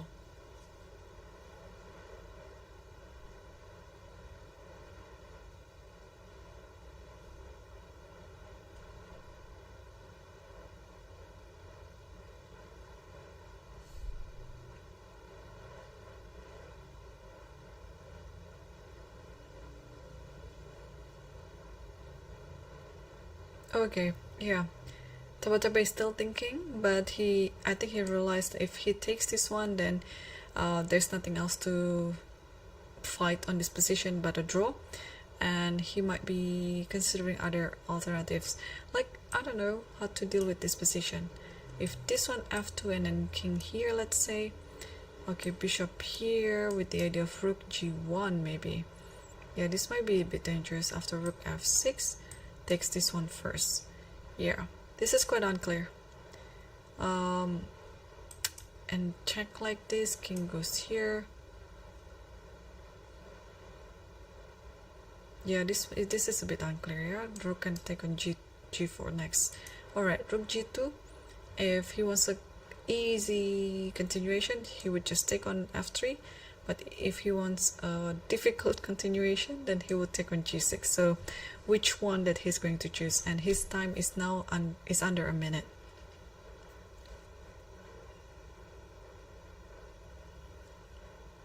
I think he eventually will just take on f3.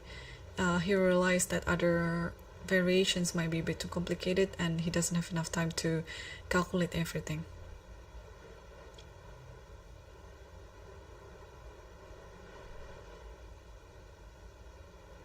Yep, he took on f3. Okay, so this has happened. King takes f3, and then rook g3 immediately, and king can just go to here or here, and after rook g4, yeah, it's a pretty drawish position. We will have to move on the board soon. I think the king goes to f2. Yeah, king f2 and rook g4. And now bishop f6. Okay, now Sharjah is thinking. And okay, the computer side just is c4, and it should be yeah, closer to make a draw after that. But I think he's also considering bishop here. Okay, but if bishop here, there's king f3. So yeah, needs to be careful not to lose it, because it's gonna attack both the rook and the bishop. All right, c4 looks like just a very straightforward approach if you want to just equalize the position.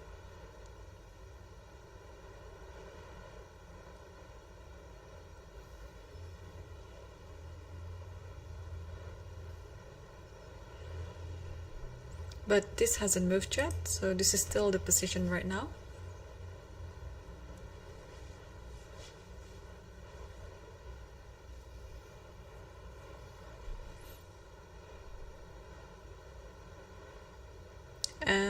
Yeah, but Sarana is a very strong blitz player as well. So I'm not really worried if somehow he doesn't have much time on the clock. He's still gonna be able to defend his position.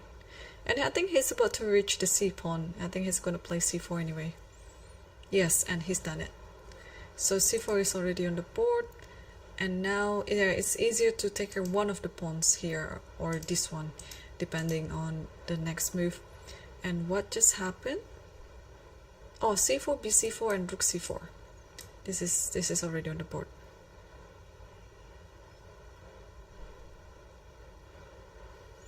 And Bishop G5.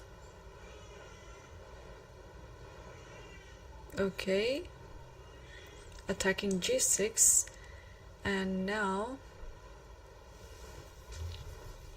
alright, now the computer suggests King E4, because if you take on G6, I think you can just grab this pawn and takes this, and it should be easier to make a draw.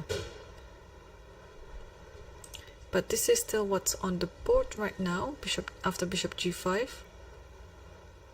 Yeah, King A4 is such a nice idea as well, because if you don't take this one, let's say you move this pawn A4, okay, I can insert Rook C2 first, at the very least. Can I play that? Or maybe I can just push for some checkmating idea even. Like here, and then just Rook A2. Yeah, things like this. And yeah, he's done it. So he's done this King E4. It is on the board. 2 minutes left on the clock for Tabatabai. And Sarana still has about 4 minutes.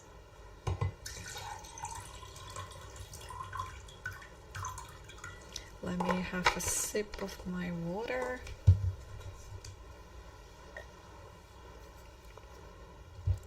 All right. Yeah, no move yet from Tabatabai.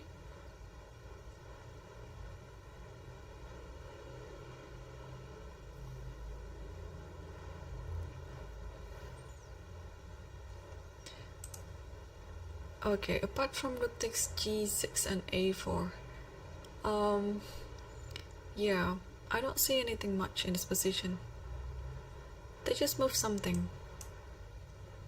What is it? King E2.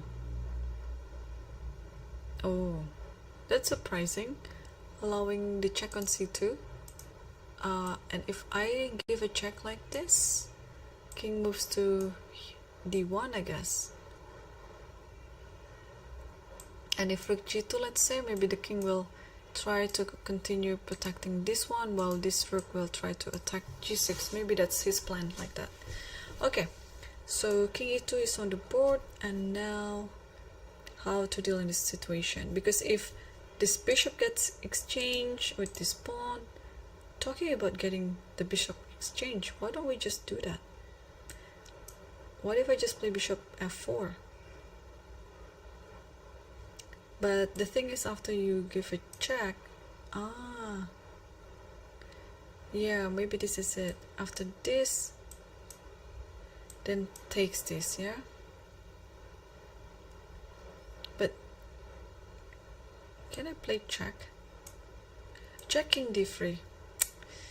Yeah. Okay, I don't like that. I don't like that. But apart from bishop f4, what can we do? No, bishop f4.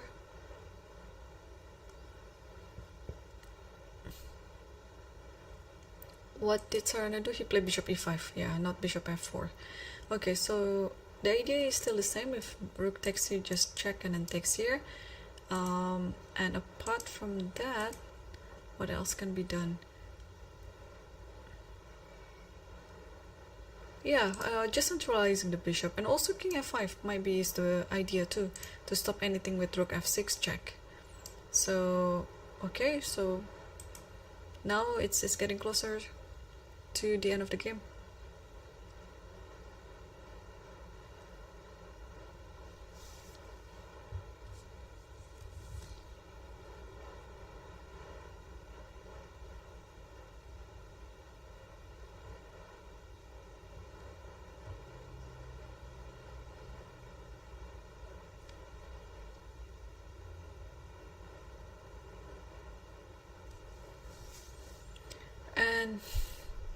Tabatabai just reached something. What was that? Maybe the pawn to a3 or a4? What did he do? He played king d2 and then rook b4. Okay, so after bishop e5, not taking, but he played king d2. And here Sarana played rook b4.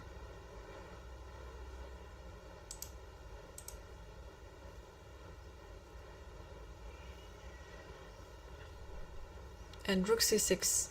So now whenever there's a check on b2, there's rook c2. Okay, but it still didn't prevent Sarana from doing it. So rook b2, rook c2 is on the board.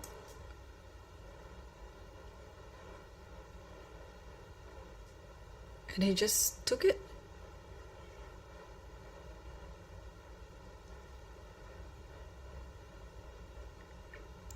Takes. And then he played king d5. Very interesting, yeah? So the idea is easy. With this trade, you just want to put your king on the back rank, and you can let this one to be captured. It's fine, as long as this bishop will capture this.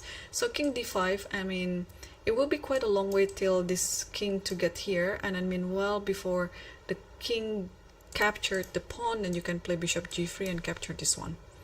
So what happened was after king d5, I think they played a few moves, but it's gonna be quite simple now.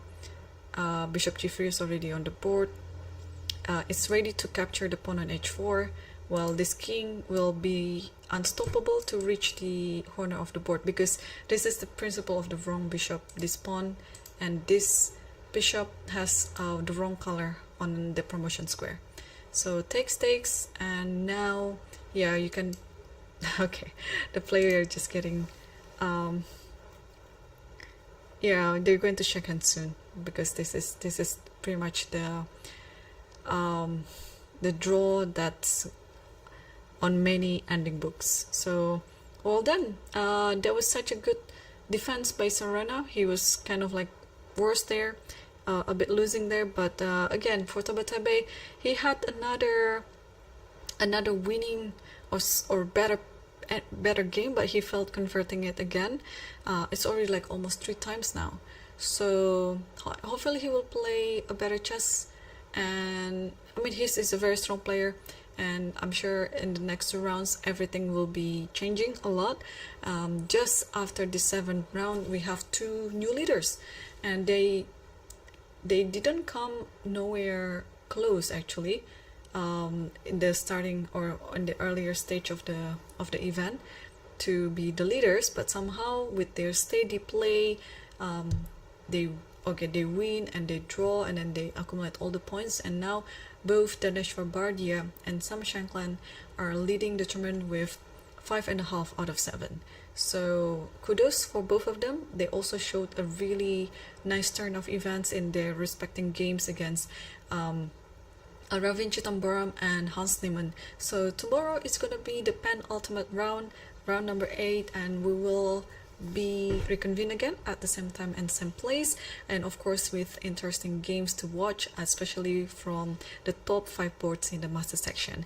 And thank you again for watching, and have a good night. See you tomorrow.